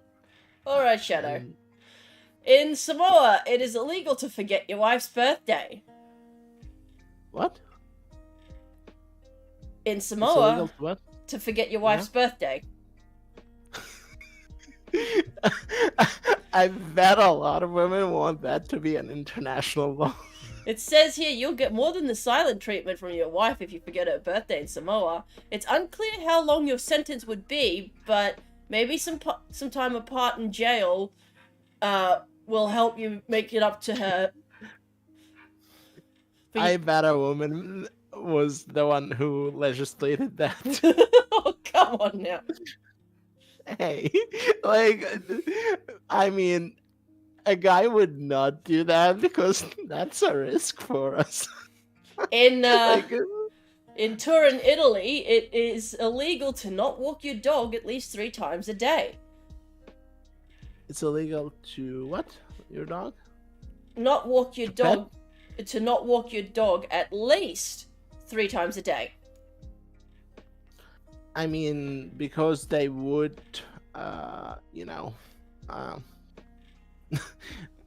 pee and poo inside, which is bad, especially if it's like in a public place. So they need to take them out for the walk. Like, again, hello. like Hello, Probably- Ryla Raven. Arigato gozaimashita. Thank you very much for the first time chat. It's because that they're an animal loving nation. yeah, that too. In Again, in many Italian cities, street cats are protected by law. That's actually nice. Like, again, you need to protect every creatures, not just,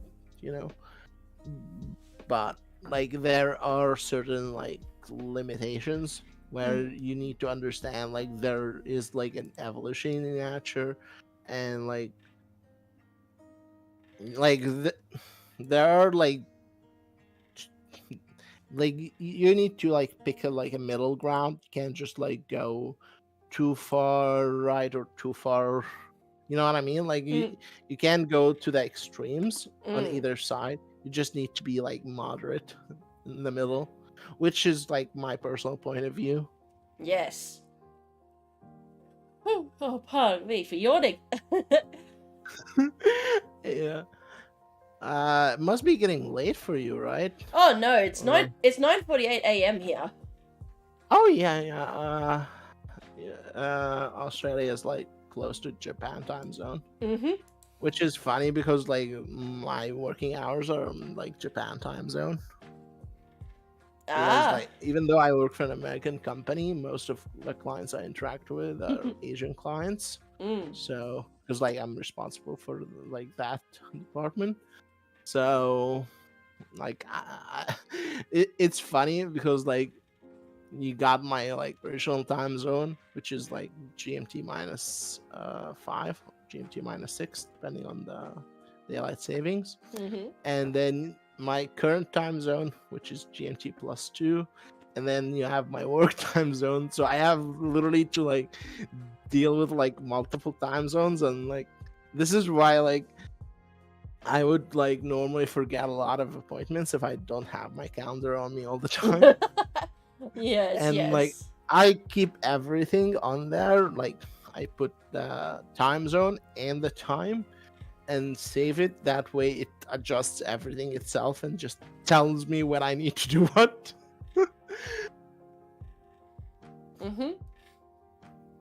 Oh, it's having a stretch. Okay, gave you a second shout out just so any new people in the chat can give you a follow on your channel. It really is just oh my goodness, I'm all over the place today. Yeah, I understand. Like this week's been a long one. It's been a long one for everyone, really. It's funny how I actually probably may have to stream for like the rest of the night because I do have some content that I need to go through today. Oh, I know. I've got to like do a long form stream today as well because I've got to try and make some extra cash before the 15th so that I can get a surprise ready for my partners. Today we're testing out a new bug in a game. I'm not sure if it's like someone reported it to me.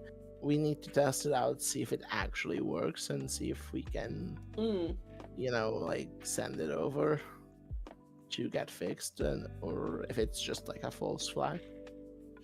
Oh my god. The virus that shall not be named.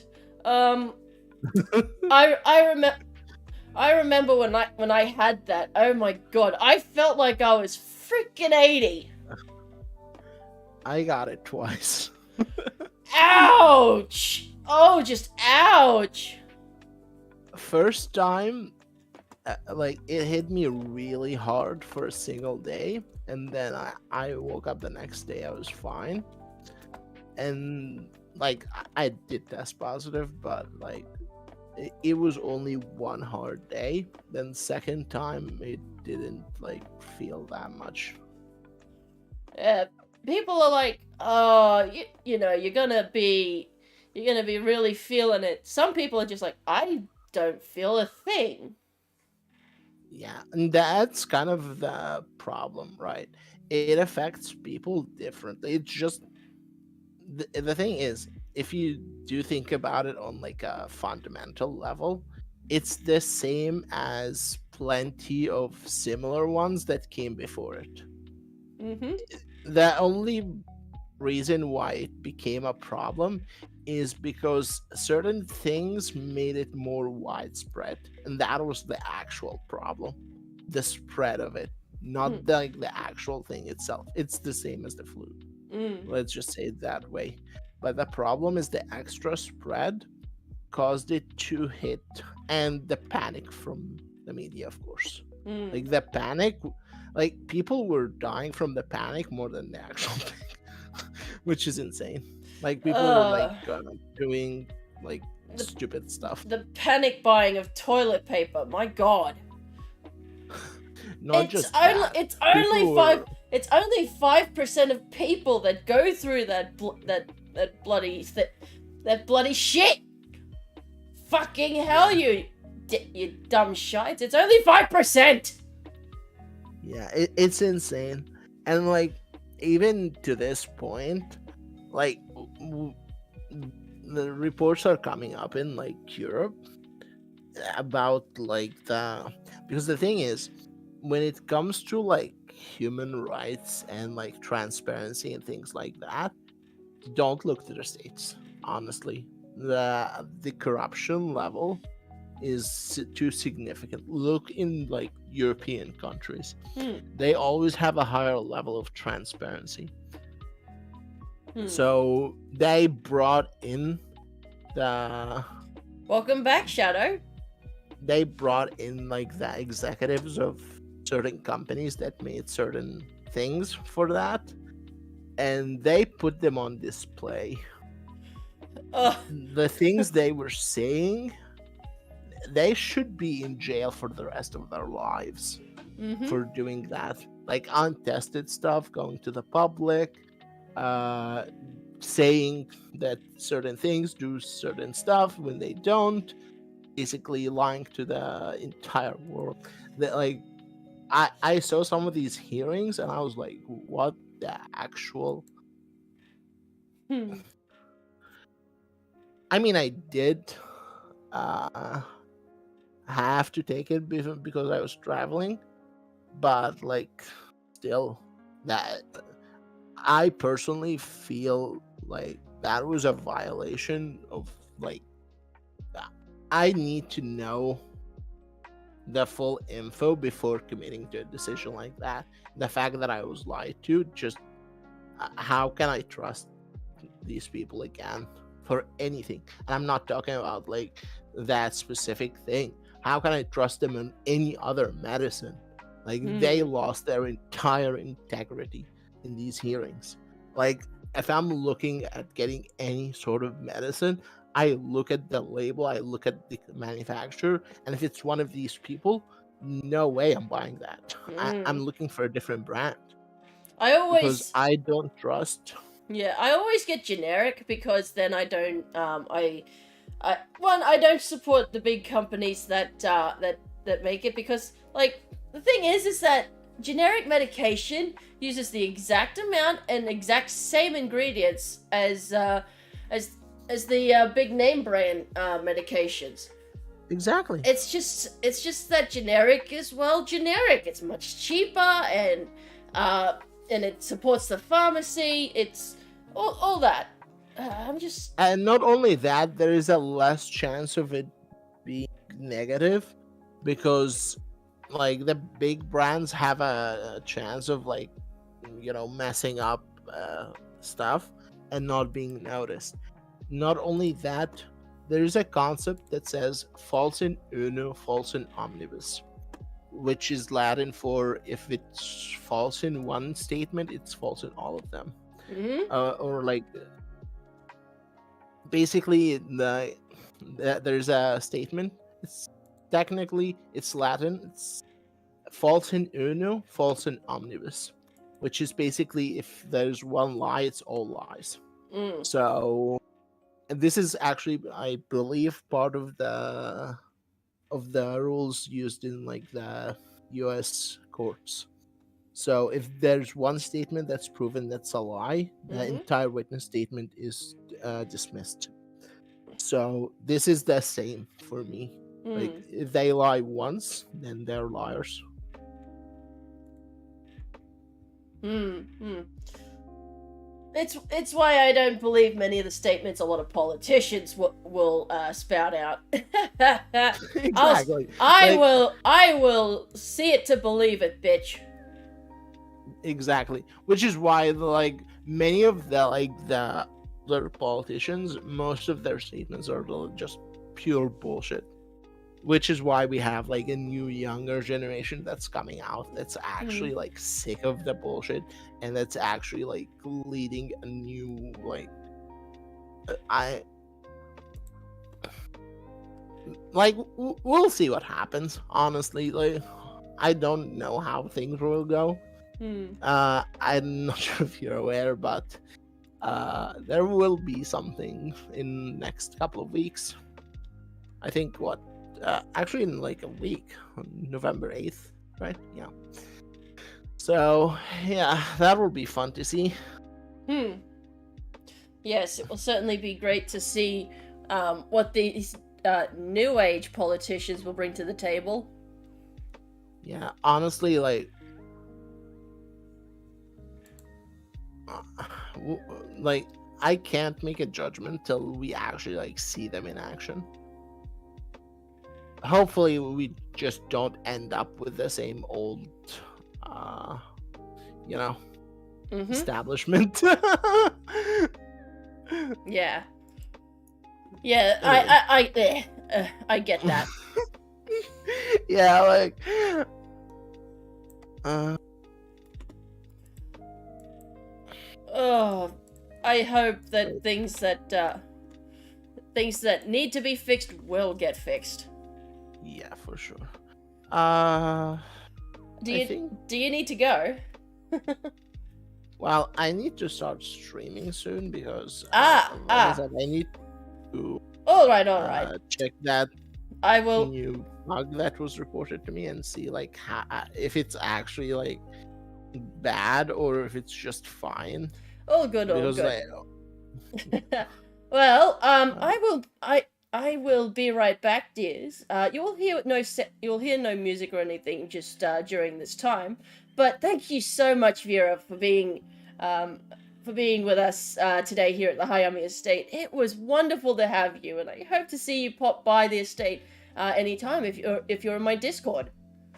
yeah, for sure, it was fun, and yeah, I love the time being here, and yeah, I'm sure you already shouted me out. I'm mostly active on Discord, sometimes on Twitter, if there's like a new art piece that I'm posting out or some announcement or something like that. Yep. But yeah, other than that, I stream on weekends only, usually either Friday or Saturday, because Sunday I do have to report to the embassy. And yeah, hopefully I can see some of you soon. All right. All right, domo domo. Until the next leg of my stream. Mata ne. Stay smiling. All right.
Arigatou gozaimashita.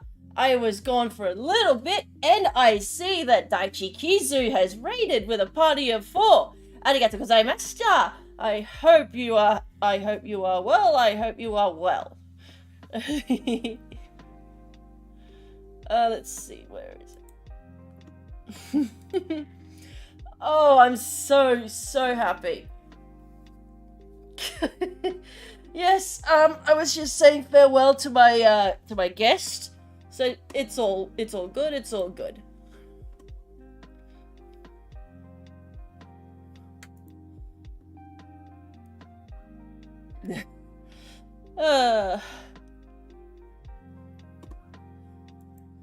Oh, so you were playing Dead Space. Nice.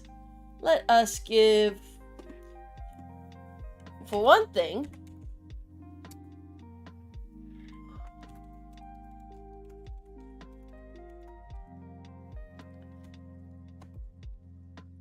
there you go. Enjoy your new status, Shadow.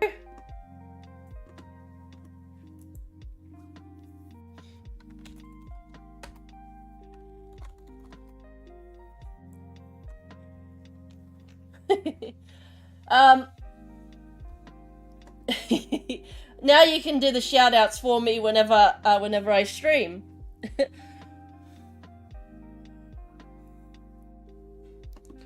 Now I do have to be right back because I'm going to take about 10 to 20 minutes just to freshen up for the next leg of the stream. So until then, mata ne.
arigatou gozaimashita, minna. Thank you all so much for waiting.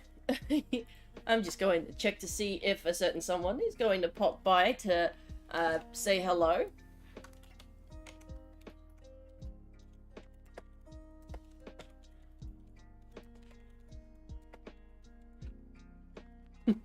Thank you very much for the much love, well wishes, Shadow.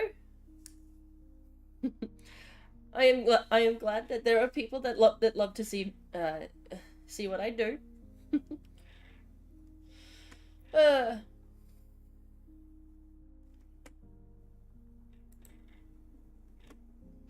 All right, I'm gonna have someone very special join us here today.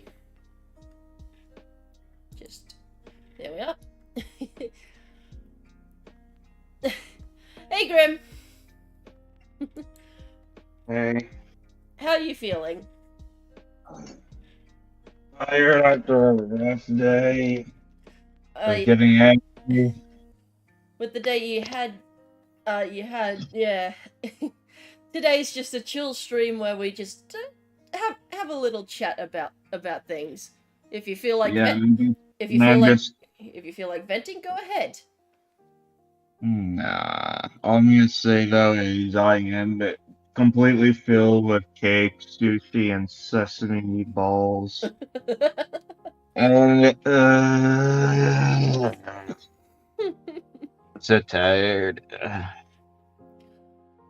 And I'm just listening to Kendrick Lamar, to the absolute masterpiece of an album, To Pimp a Butterfly. Now, because Grim here streams mainly on YouTube, I'm gonna put his channel in the I appreciate it as always, even though I don't stream much these days. I do plan to stream with you in 2 days, though. Yes, it's always a pleasure streaming with you. I do have to show you how to do the featured channels, since you don't know how to do that. Yep. So I'll be sure to do that. Let's see. There we are. Oh, hello! Katao Kamichio. Arigatou gozaimashita. Thank you very much for the first time chat. Alright. Plug over on YouTube as well, just to make sure. If you want an epic meme, then the best chance you've got is of course my partner here, Grim. I don't really do memes. I don't understand them that well. Neither do I. Then again, it's not about understanding them, it's about jumping into the midstream and trying to figure it out. Like, I have no idea what the fuck Zaza is, but I'll still preach about it and come up with my own meaning to what Zaza means. Nani yo kore?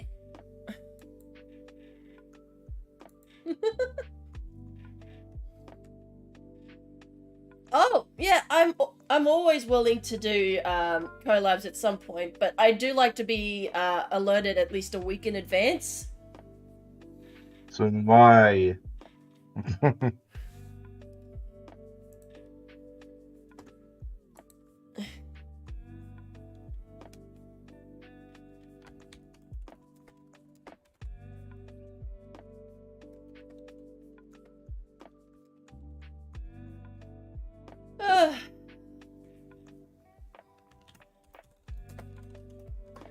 Yeah.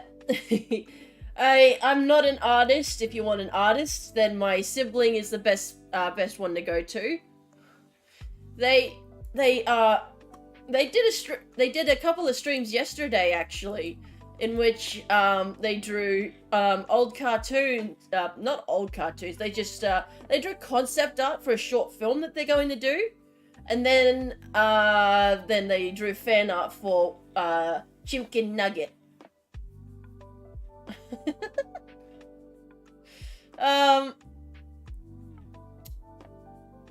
But yeah, if you want to commission a good artist, I'd say my sibling Orange Cat Guts is the way to go. That's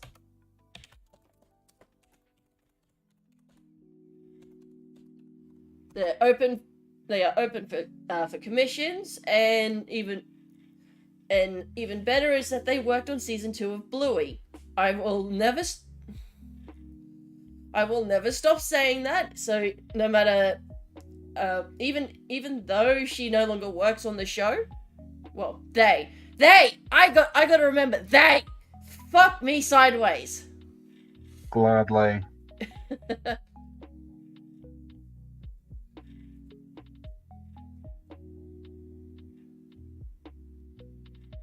Oh, that's alright. Oh, arigatou gozaimashita, Katao Kamichio for the follow. Thank you very much for becoming a beloved estate guest. I hope you enjoy your stay here at the Hayami Estate. Please make sure to remember that the buffet table is located in the dining hall, and if you see Kaizen, do not give him any kiwis, he's in rehab. I love my new welcome message.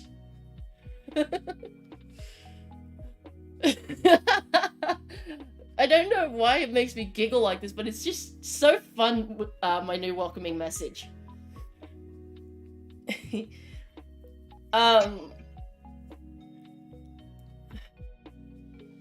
But yeah, it's just been well, it's been a hell of a week for all of us here at the estate. That is for sure. But at least I can safely say, oh, how long have I been streaming for? About a couple hours. Also, arigatou gozaimashita, Tatsuki Shoji. Thank you very much for the first time chat. I hope you enjoy your time here at the Hayami Estate, and if you like what I do, then please do give me a follow. It supports me greatly, and I will appreciate and love you as one of my own, no matter what. Oh, arigatou gozaimashita, Tatsuki Shoji. Arigatou gozaimashita. Thank you very much for becoming a beloved estate guest. I hope you enjoy your stay here at the Hayami Estate. Please remember that the buffet table is located in the dining hall, and if you see Kaizen anywhere in the estate, do not give him any kiwis, he's in rehab.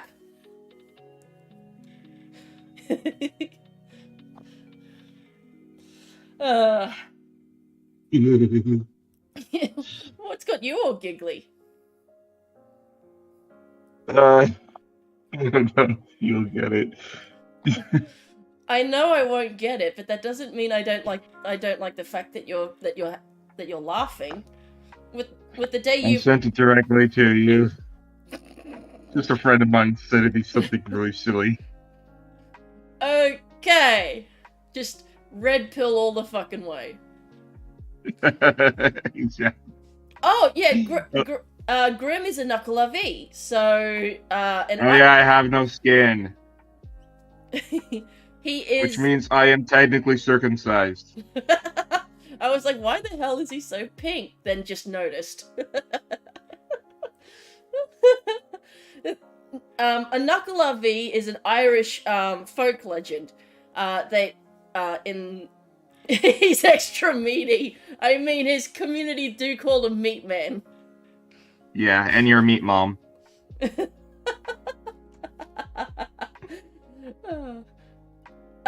Now, the fun thing about the Irish folklore for Knuckle V is that they are creatures that come from the ocean to hunt down people of ill faith or ill omen in order to devour their souls, and they are never seen again.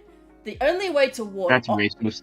The only way to ward off a Knuckle V, however, is to cross a body of fresh water. They cannot cross a body of fresh water.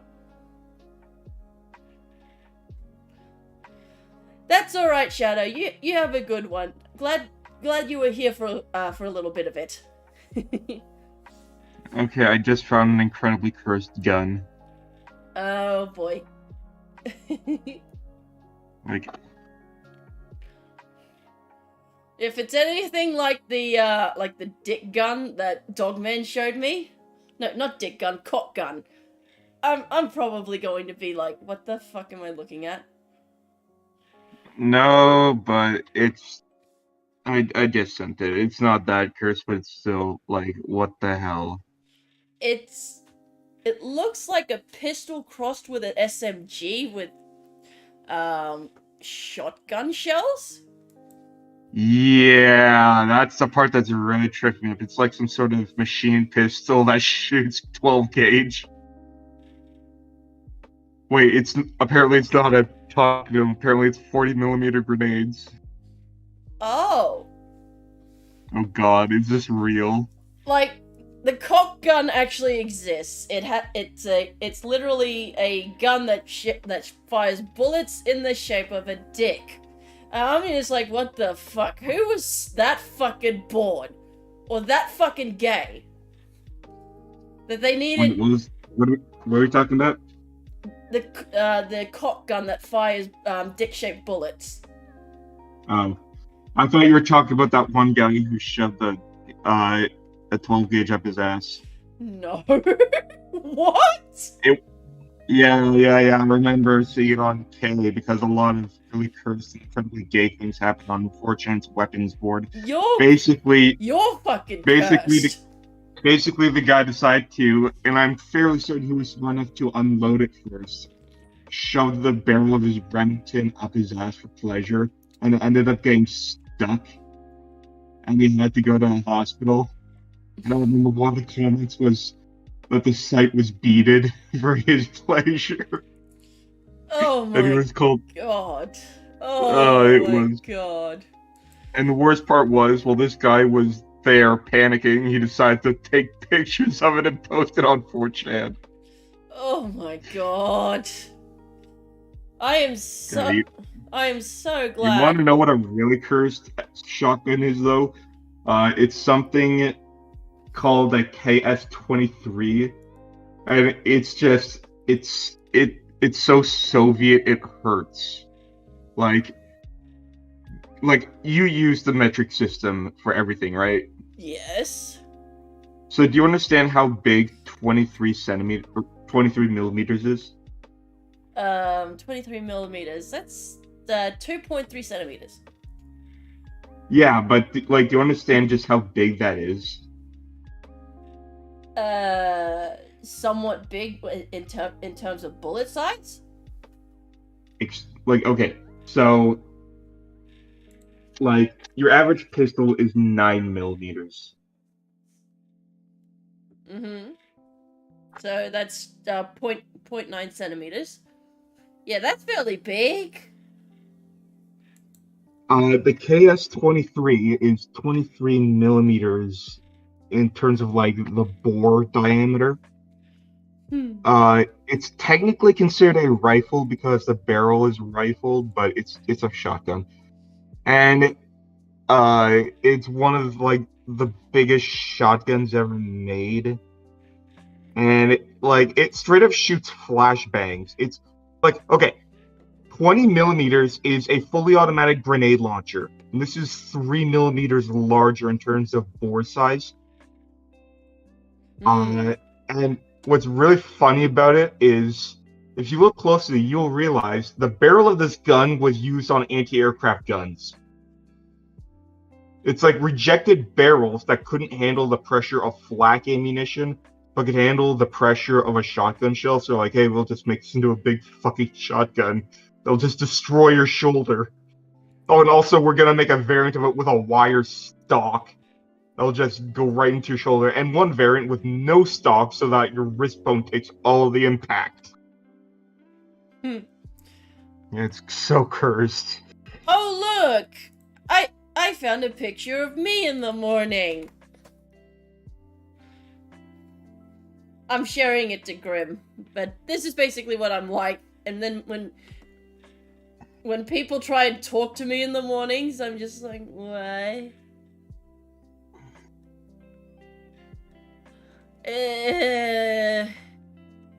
Just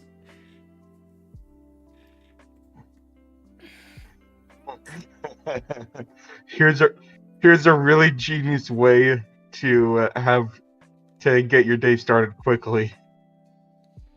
oh dear God, toothpaste on toast. You do that to me, and you can sleep in the shed. Could be worse. Could be beans on toast like some Anglo. Hey, shut up! That's a good emergency food. Go fuck yourself. Yeah, it's a good emergency food for like 1942. Shove it up your ass. You know, it's so funny about the idea of shoving beans up my ass. Sit on it and spin on it, Grim. You invited me here.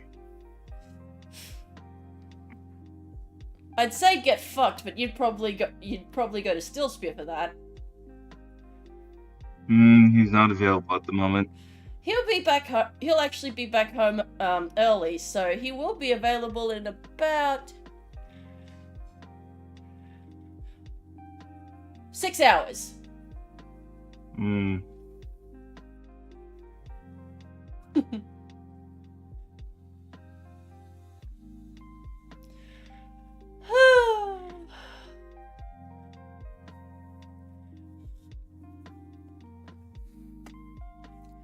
Oh, hello, Paradox. Welcome back. Welcome back. It is great to see you. This is one of my partners, Grim Graham. He has his own YouTube channel. Let's see. Do I still have it on my copy paste? No, I do not. Okay, I just have to be right back real quick while I grab his channel link.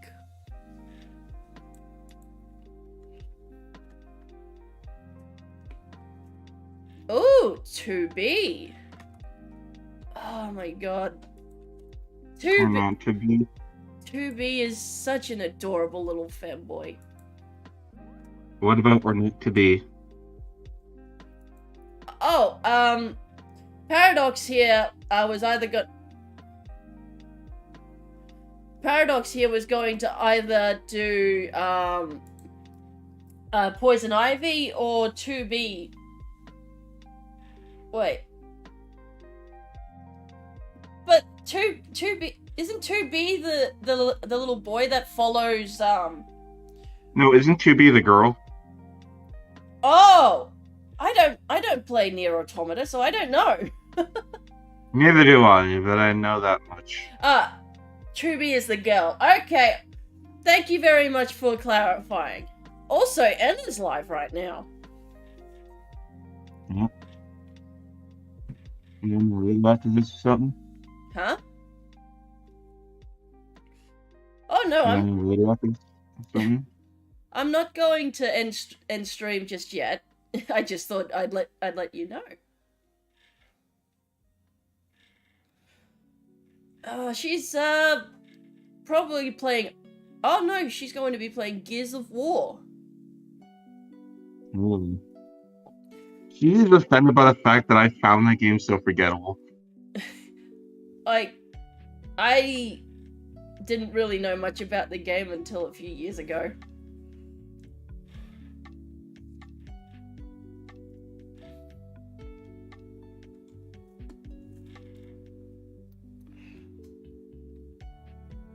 Ah.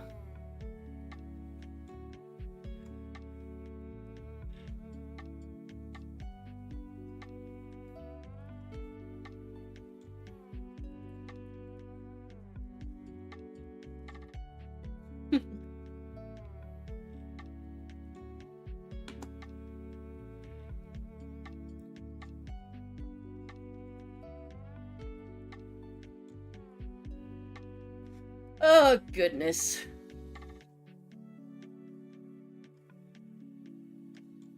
So yes, anyone who is new here, please go give Grim a follow, not a follow, a subscription over on YouTube. He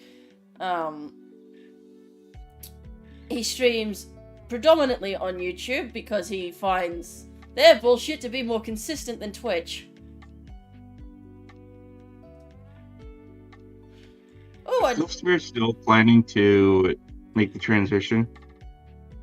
Right now I'm just streaming on both platforms just to cover my bases. What about Still Spear though? I don't know. We'd have to ask.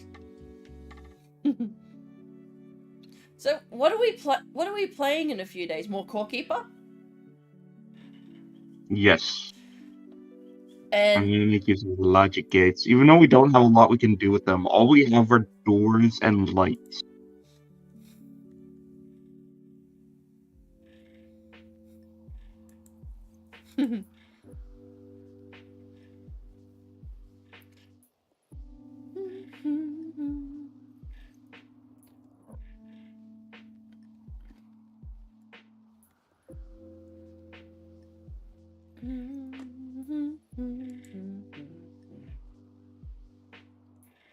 God, I love the Among Us dog. the little Find. the little one-eyed dog that that What? follows. No. I've seen it before. Look, okay, let me show you. I've shown you before. It's like this dog. It's like some sort of hypoallergenic lap dog. Like it kind of looks like a Bichon, but more brown. And it just looks at you with this look, and I just love it so much. Okay. And he looks. That. And he has the exact silhouette. The poor thing. He just looks like he's not having a time of it. Like he looks like he's trapped in an awkward conversation. He's like, okay, yep, okay. Anyways, I got, okay, yep, all right, yeah. I feel sorry, but anyways, I have to, okay. Or like you just saw your browser history or some shit.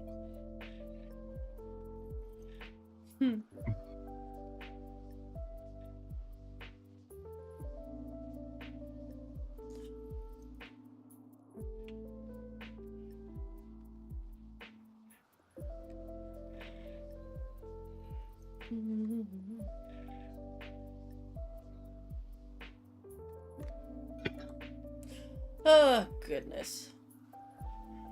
The poor thing just looks like it wants to go. It was really comical when we got to agree.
Okay.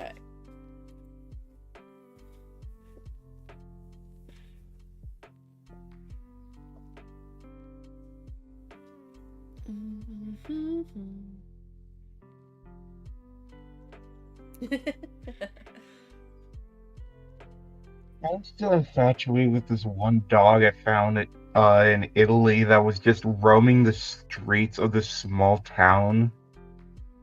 Like, and it wasn't a stray, it had a leash. Oh, that reminds me. There's actually a couple of strange, like they're called strange laws in around the world, but like it's normal in Italy. For one, it's illegal to not smile in Milan unless you're in a hospital or at a funeral. That sounds incredibly stupid, like no one follows it. Oh, good.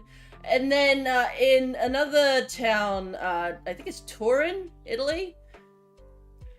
It is a legal requirement to walk your dog at least 3 times a day, else face a €500 fine.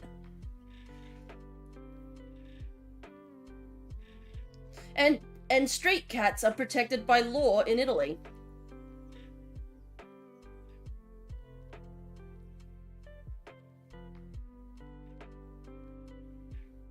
Are you okay? Yeah, just having a conversation Ah, okay. with someone.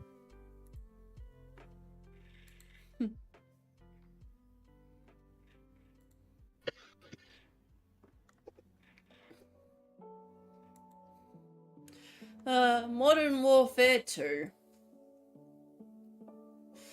I don't play those sorts of games, but I don't knock anyone who plays it. Oh, dude. That's grounds for judgment for me. Although I will say, is it like some sort of remake and rehashing, or is it classic Modern Warfare 2? Because I would argue that was the last good Call of Duty. Okay. Oh my. Hold on. Okay, I know you don't like memes, but I think you'll find this funny. Something's I'm gone. sure you. Something's gone off with my with tits. So just give me a moment. So I'm sending you something. I don't know how much you know about Metal Gear Solid, but I think you'll at least find it kind of hilarious. Oh, for fuck's sakes! It finally fucking works, and then Oh, it's a bunch of pictures to form another picture. It took me a little bit to see it. Yeah, I think it's Solid Snake, but look closely. Solid Snake made out of pictures of women? I don't know. Well, you're not wrong. Also, I haven't been streaming for 21 days straight. It's just a special kind of month-long stream to celebrate 1K Twitch followers.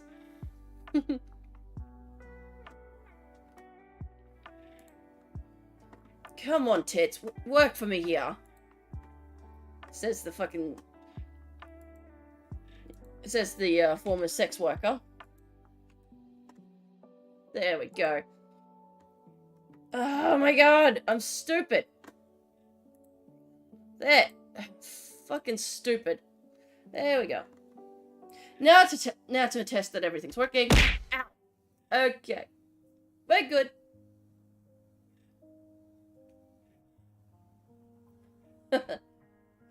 I'm trying to like stream at least once a day to try and build up some extra funds.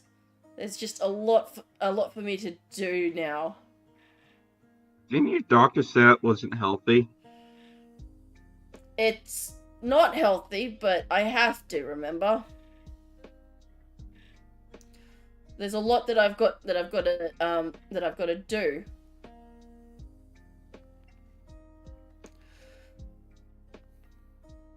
Besides, luckily my audience understands that sometimes I will take breaks in my streams, so I will pop off for a little bit to take a nap or something.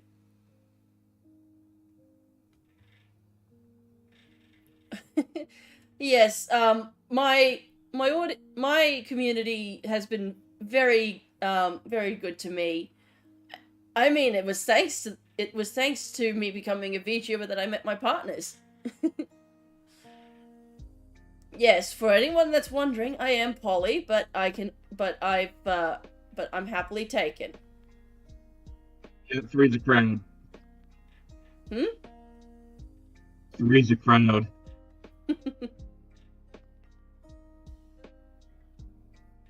It would be fun to see you get all blushy with another woman.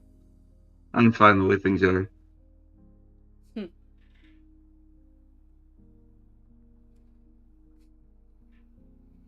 I mean, like, I guess it's that I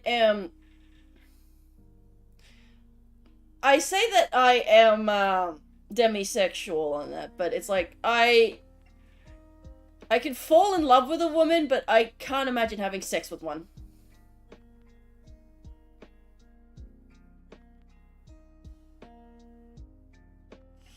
That's my thing there.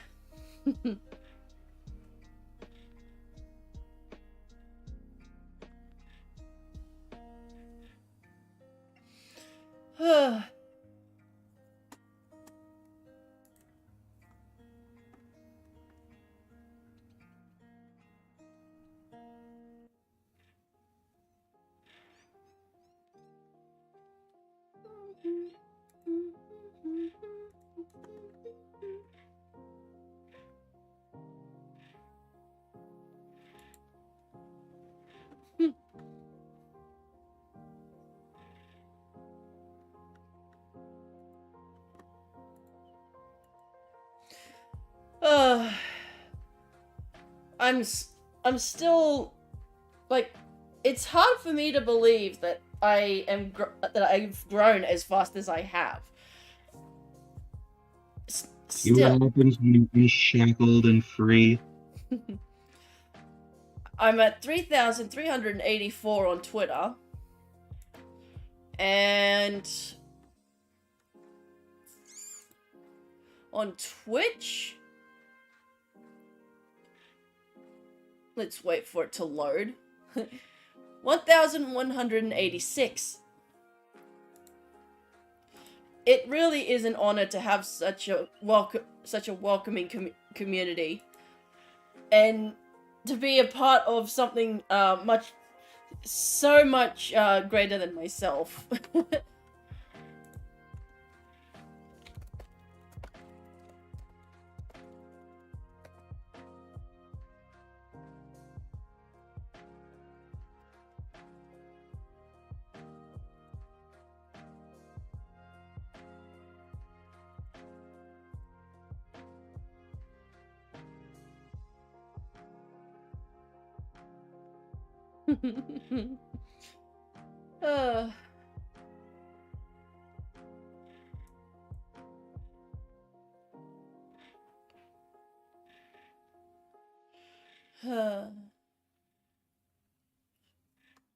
I don't think, like, people are like, oh, if you reach a certain milestone, what kind of tips do I have for being a streamer? The best advice I can give to anyone is don't stream for the numbers, don't stream for the money. Stream because you enjoy it. I would say first and foremost, make it a fucking hobby and keep it that way. And only try to, like, make it a career if you're lucky enough. But never, ever, ever, like, attempt to do that from the beginning. Don't be like those stupid-ass SoundCloud rappers that tattoo their fucking faces as part of, like, some commitment, knowing they'll never get a job again because of it. Because... By the way, I sent you some lewds of myself. I didn't find that funny. Oh my god, Graham. Well, luckily, thanks to the lovely Skykey 291, we actually have a human version of you, in which we can actually get drawn now. That is right. I don't think I ever saved it. Do you want me to send it to you? Sure, resend it, yeah. Because, yeah, it's really well done. And yet, Lulu and I do have a surprise plan for you in the next few months because of that art piece. So keep your eyes peeled.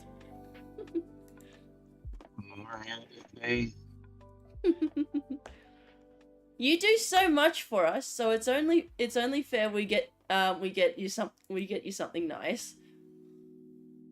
Honestly, the only thing I could ever see myself wanting art-wise is something that could help contribute. Like, okay, I have an idea for an alt outfit, and it's probably gonna come for like a year or two just because of how expensive models are, but I Hey. love the idea so much of like There you go. there it is. I love the idea so much of just like synthwave grim.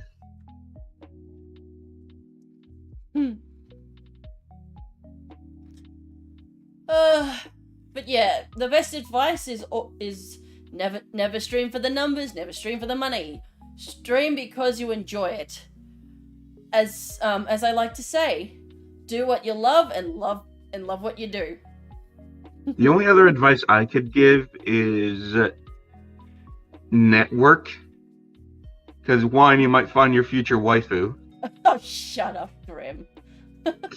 But you'll also end up meeting a lot of people. I've grown like socially as an individual over the last year and a half, and I've also like met some people that I would consider friends forever. Plus, when you're streaming with other people, it means you're getting exposed to their audience too, and they're getting exposed to your audience, so it's a mutual growth thing. Yes. That said, getting collabs with other streamers can be like some awkward mating dance at times. Like, you have to play it cool, and you have to appear not desperate. There can be problems. Mm-hmm.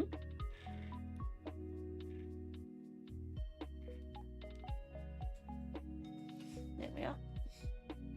God, I still have this one video on my phone of like the Blue's Clues chair, but it's like someone found it in like some dump, and it's like all dilapidated and shit, and they're playing like sad Halo music over it, and it hits hard. It hits hard. But yeah, we got Grim a human version because it's like we can't get out of him in his usual form. I mean, you can. You just have to find an absolute mercenary of a porn artist. And I've seen them exist. The kind who have like no limits, or like money is money. I mean, there's a lot of them. There's a lot of them on Skeb. Yeah, and like I have a respect for that kind of artist. Like the kind of artists who are about the grind, about the hustle. But I'm not sure I want that kind of thing on my Skeb page because I mean, I've shared to you a few of these artists. So if you ever want to get a Skeb in the future, dear, I'd rather spend that money on like a model or just something that could directly help my channel, or I guess. And I've said this to you before. You know, the chibi version of me. I want to get that rigged. aww, Like small Grim. baby Grim.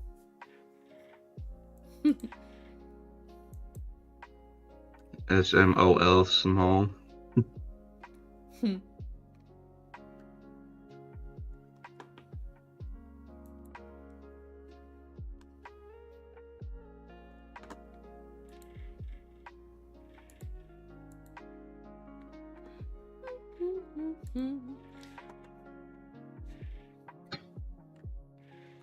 But yeah,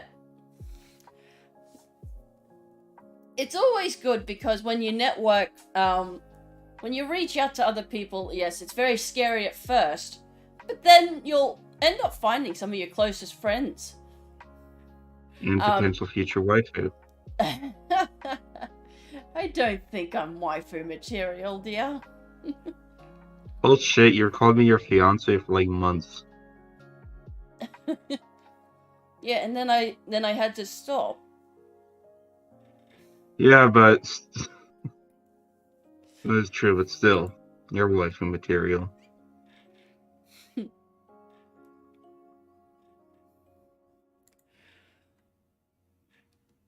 Ugh.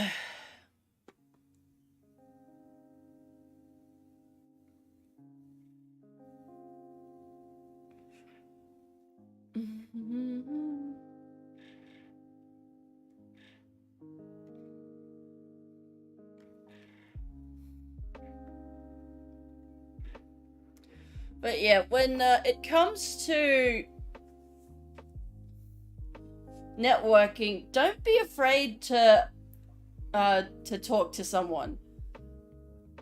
If you Yeah, like don't be very few people are like that. Very few people are as Chad as me. don't be And- don't be afraid of the numbers. That's my best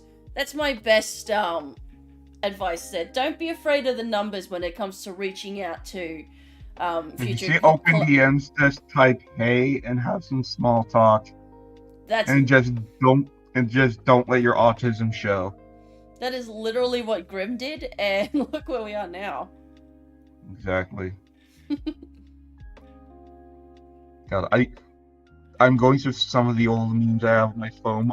I still like the casting couch. That's my all-time favorite. I've shown you that, right? Hmm? I think I showed this picture to you like a long time ago. You showed it to me a long time ago. I still love it. It's my favorite. Just a derpy-faced wizard standing on a couch shooting lightning bolts at people. And it just says casting couch.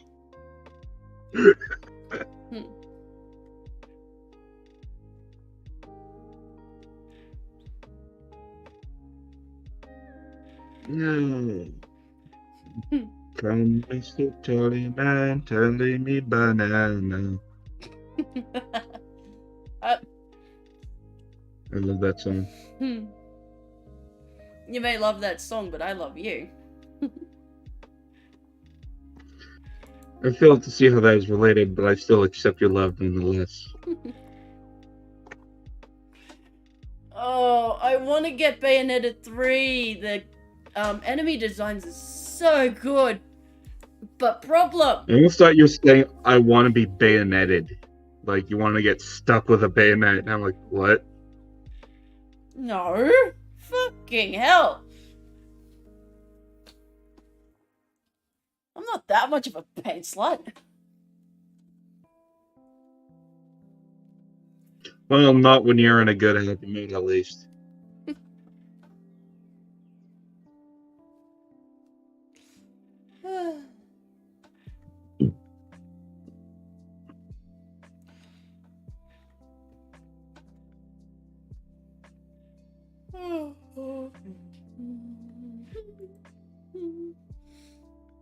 After I get my V2 model done, I'm going to get a V3 model, which is going to be done in the 80s anime style. Each of these different versions of my model, of course, are going to be used for different kinds of streams. So, this model here will be used mainly for Welcome to the Hayami Estate or talking streams. Gaming streams will be with my V2 model, and then my 90s style anime will be used for anything related to anime. So anime games, manga reads, things like that.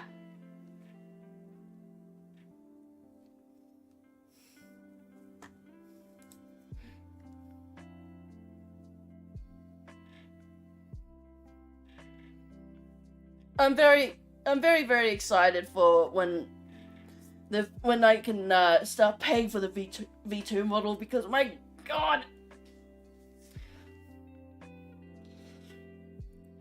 the artist has been waiting long enough. Holy shit.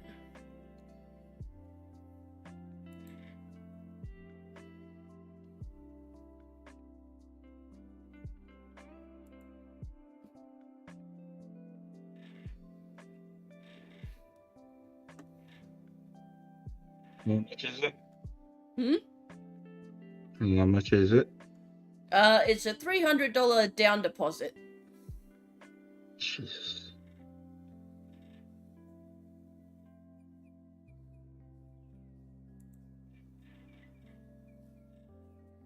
What? Oh my god. Are you okay, honey? I don't know. All I know is that I hate Mondays even more now. I'm just gonna link this to you. Hello, Chagama. Welcome to the family. To whoever gifted the sub to them, thank you very much. Wait, Chagami? Yeah. Like, Boku Boku Chagama. that's one of Anna's regulars. Mm-hmm. Also one of mine. I did not know that. I'm impressed. Yes. You've grown so much. An anonymous gifter has gifted them a tier 1 sub, so thank you very much for that. Anyways, check what I just posted if you want to see the most cursed thing you'll see all day. Yeah. Who? Just who? Someone who hates Mondays. Don't expect me to buy that for you because I'm not gonna. You know what the best part is? It's scented. Yeah, no. If it's probably scented like lasagna or something.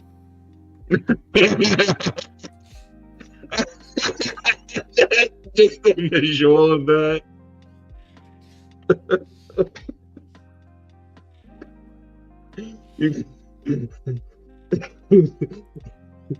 You'll never look at Italian cooking the same way again after you smell this. No, no, just no.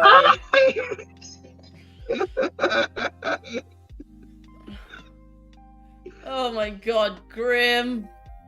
And of course, your chat has no context to what I sent you, and they're gonna have to imagine. Ay.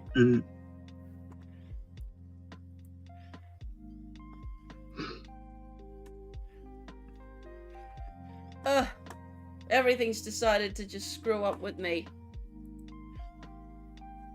There we go. I really need to send my computer in for diagnostics. Probably a clean too. That's gonna be $200. Yep. Because a full diagnostic and clean is gonna be that much because I have cats. And they love... Your computer isn't on the floor, are they? Huh? Do you put your computer on the floor? Yes. Don't do that. Put it on your desk. There's no room on my desk! You're gonna have to make room, because No, if it's on the floor, it gets exponentially needy. There is absolutely no room on my desk for this monster. If you keep it on the floor, it's gonna get exponentially more dirty, and you're gonna have to, like, open it up and clean it regularly. I know. Like, even if you have to put on a chair or something. Probably gonna have to give it its own little end table to sit on or something. Pretty much.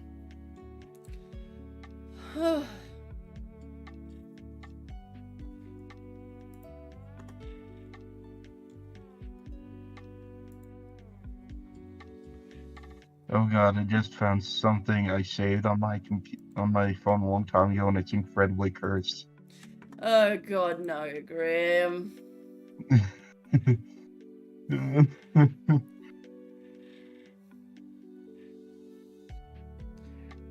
Oh. Yep. The thing is that that exists. It exists. Not only does it exist, but I've seen many things like it. It's more common than I ever thought, and I hate it. The fact that there's... Yeah.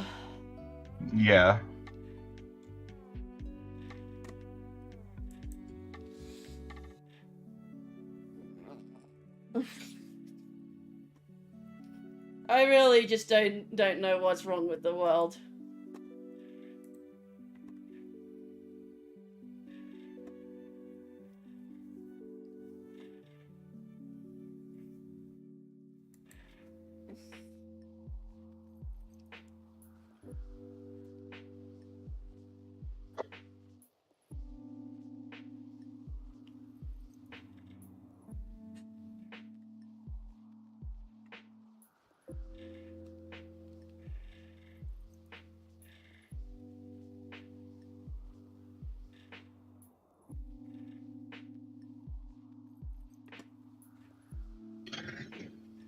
So are you just chatting?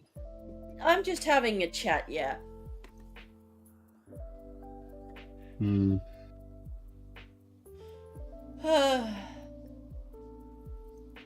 Let people celebrate the fact they've hit affiliate. Come on now.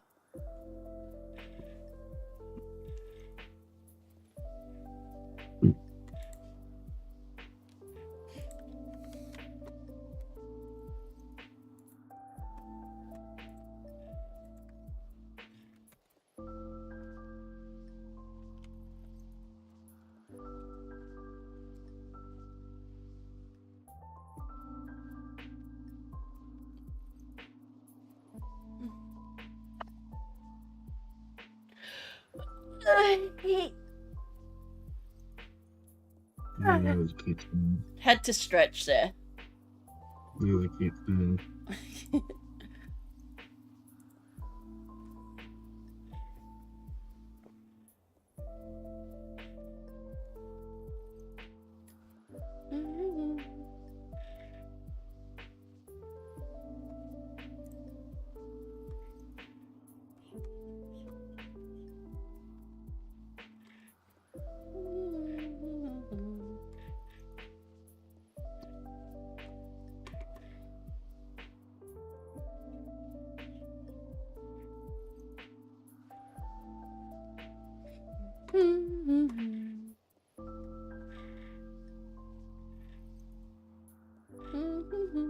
Where is the tin clip from?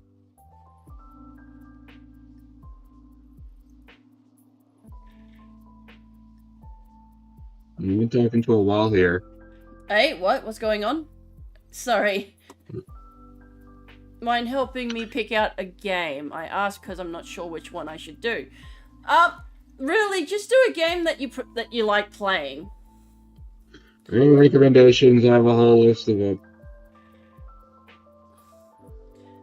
Well, I mean, I like any sort of farming game or crafting game. That's why I play Traveler's Rest to death. And then, for Grim, I think it's like either Synthetic 2, Core Keeper. Oh, goodness. I don't know then. I wouldn't really know.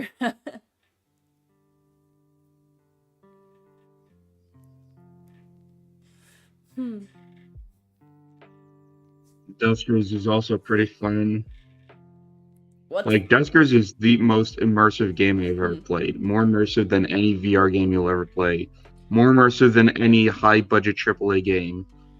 Also, if anyone is interested, please go ahead and buy my Ducky, because it certainly is quite the art piece.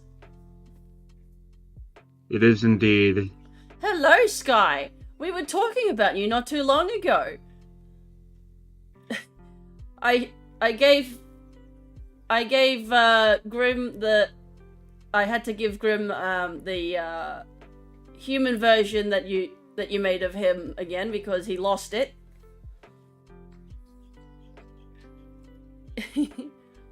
The artist who made the artwork for your human version is here in the chat, honey.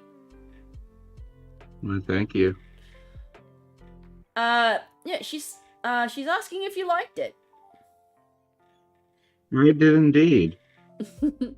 At least now I can actually get art with him. She said it was fun to make.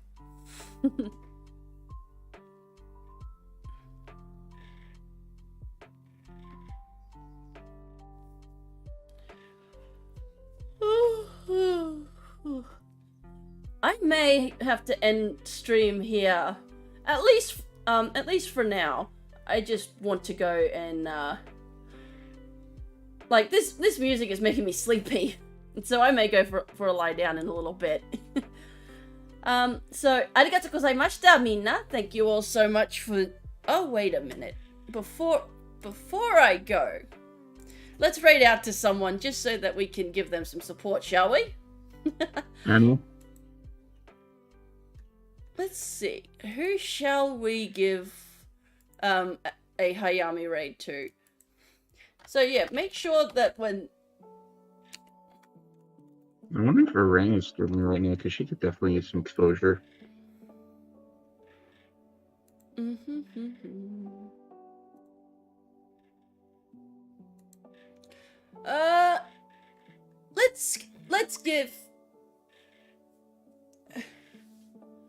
Let's give a shut up phone. Let's give support to Enna, who's playing Modern Warfare 2.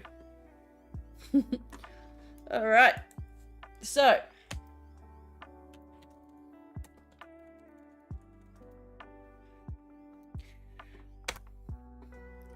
thank you all so much, and arigatou gozaimashita, minna. I hope to see you all in my next stream. I hope you enjoyed your time here at the Hayami Estate.